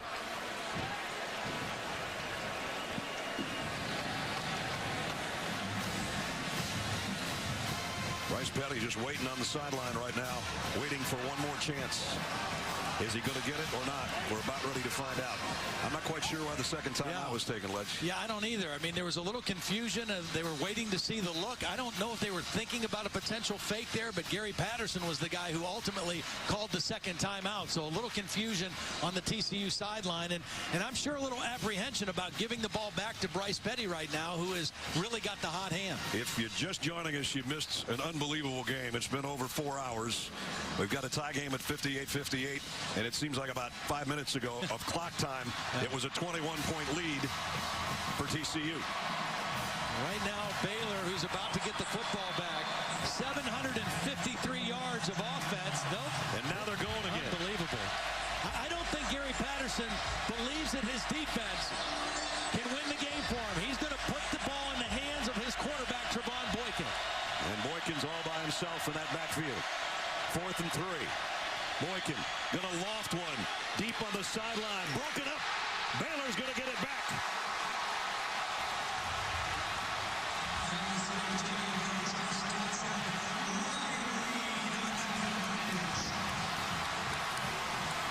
Well, they've gone after Reed again. Reed has played solid all night, and he was right there in perfect position to knock the ball away from Dotson. Yes, there's contact. Yes, there's some pushing and grabbing by both guys, but on 4th down, you don't make that call. Ryan Reed with a big-time play. So Baylor takes over at its own 45. 1:11 to go. All their timeouts. Their last 2 touchdown drives have gone 1:23 and then 59 seconds. It's an eternity for them right now, and they keep it on the ground. And it's Linwood for 9. And into TCU territory. A minute to play.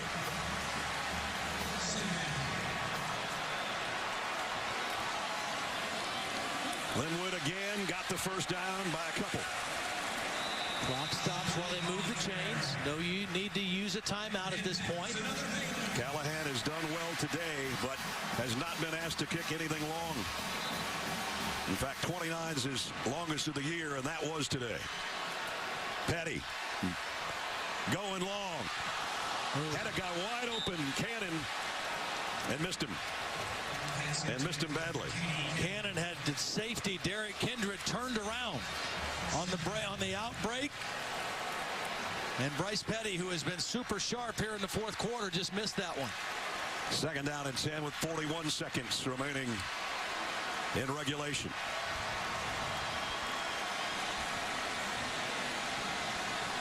Petty's already thrown 6 touchdown passes today. Comes up firing and in and out of the hands of Coleman. And it's third down and 10. But this is 2-down territory. They don't have a long ball kicker. They've got to get to the 33 for a first down. Third down and 10. Third down and 10. Coleman's out of the game. I would expect Goodley is the guy that Bryce Petty will try to get the ball to if he can, if the coverage allows him to. Goodley will be at the top of the screen, up here. Petty, play action. Pumps now, goes long. Man there, in and out of the hands of Norwood. And a flag down.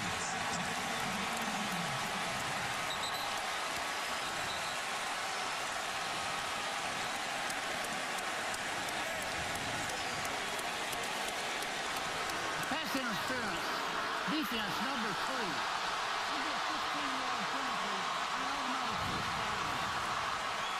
Got single coverage.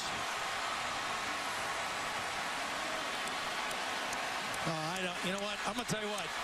I don't think that's any worse than the play on fourth down that we saw Ryan Reed not get called for. I don't think you make that call pass interference. I'm sorry. I do not agree with that call. Gave Baylor the first down they needed at the 28-yard line. TCU had a fourth down play. There was contact. There was pushing. Ryan Reed made a nice play. No penalty. Petty, he's thrown 6. Incomplete on that one. Never gave his receiver a chance. Jay Lee, as that one goes out of bounds. Down to 27 seconds. Again, Callahan is warming up.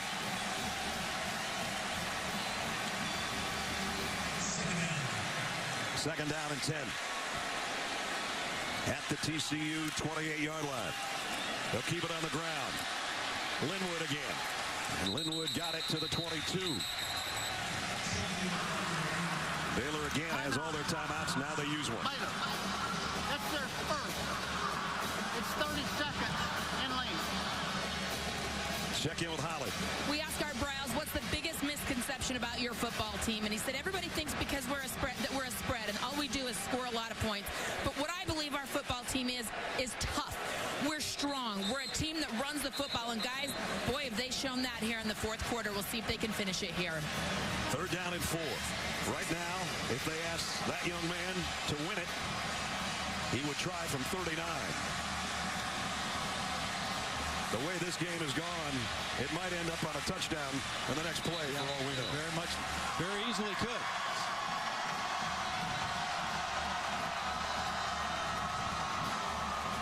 You know, and the reason you might see Art Briles be aggressive here is because they're not going to lose the game on a missed kick or a bad pass. It's tied. You know, they're looking at it right now. Worst case scenario, we go to overtime at home and our quarterback is hot. The only thing you don't want to do is take a sack or throw an interception. Third down and 4 for Bryce Petty. And they keep it on the ground. And it's a first down run by Linwood again. And he's still going. 19 seconds and a timeout.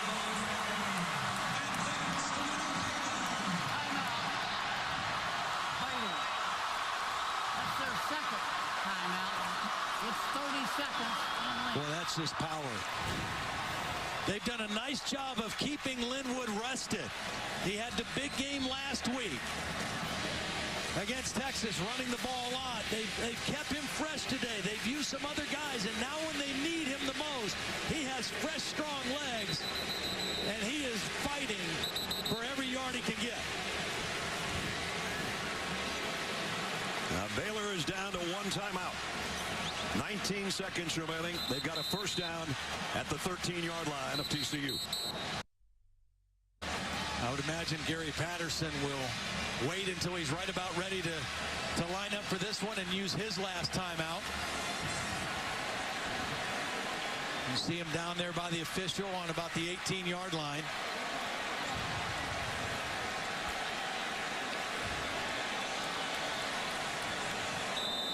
They spot it at the 18. And now the timeout.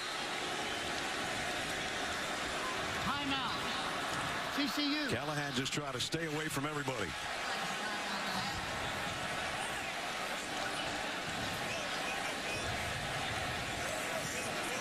Bryce Petty cannot even watch. 6 touchdown day for him. Will it be enough? It was on his right arm that got him back in the game. And now it's going to be on the right leg of one of the smallest guys on the team. But if he hits this, he'll be the biggest man on campus.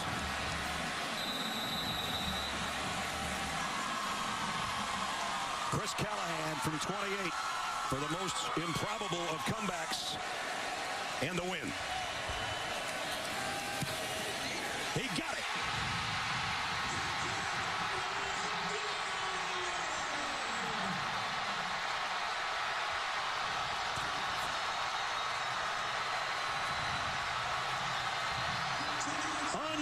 Unbelievable.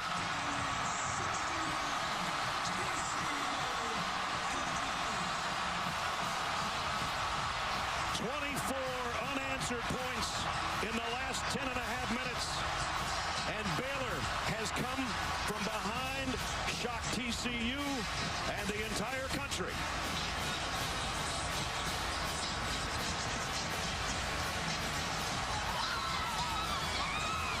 Let the party on the Brazos begin. Holly Rose. We're here with Coach Briles, who's congratulating some of the TCU kids. And Coach Briles, what gave you faith in your field goal kicker right there in that moment? You know, he's been good all day. You know, he's had a few troubles early, but he was good when it counted. Just a fabulous win for Baylor University. Our guys showed a lot of guts. I think we were down 21-4, came back and won the game. So it was a wonderful victory. Very, very honored, very proud. How did you approach that comeback? Down 3 touchdowns. How were you methodical about those drives? You know, you got to keep answering, you know, and our guys have always had a lot of confidence in what we do. Made some stops on defense when we needed it. Made a play on the special teams. Good win for Baylor. You said people think Baylor just scores a lot of points, but what kind of toughness did this show about your group tonight? We've always been a tough football team. We've never doubted that. We never will. Thank you, Holly.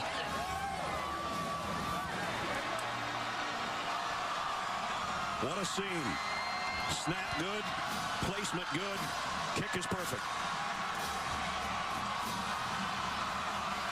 And all 5'9", 185 pounds of him is the hero at the end.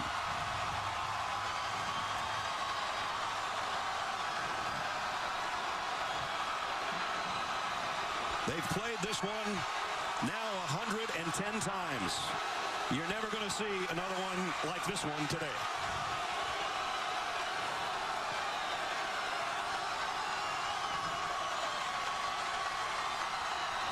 What a scene.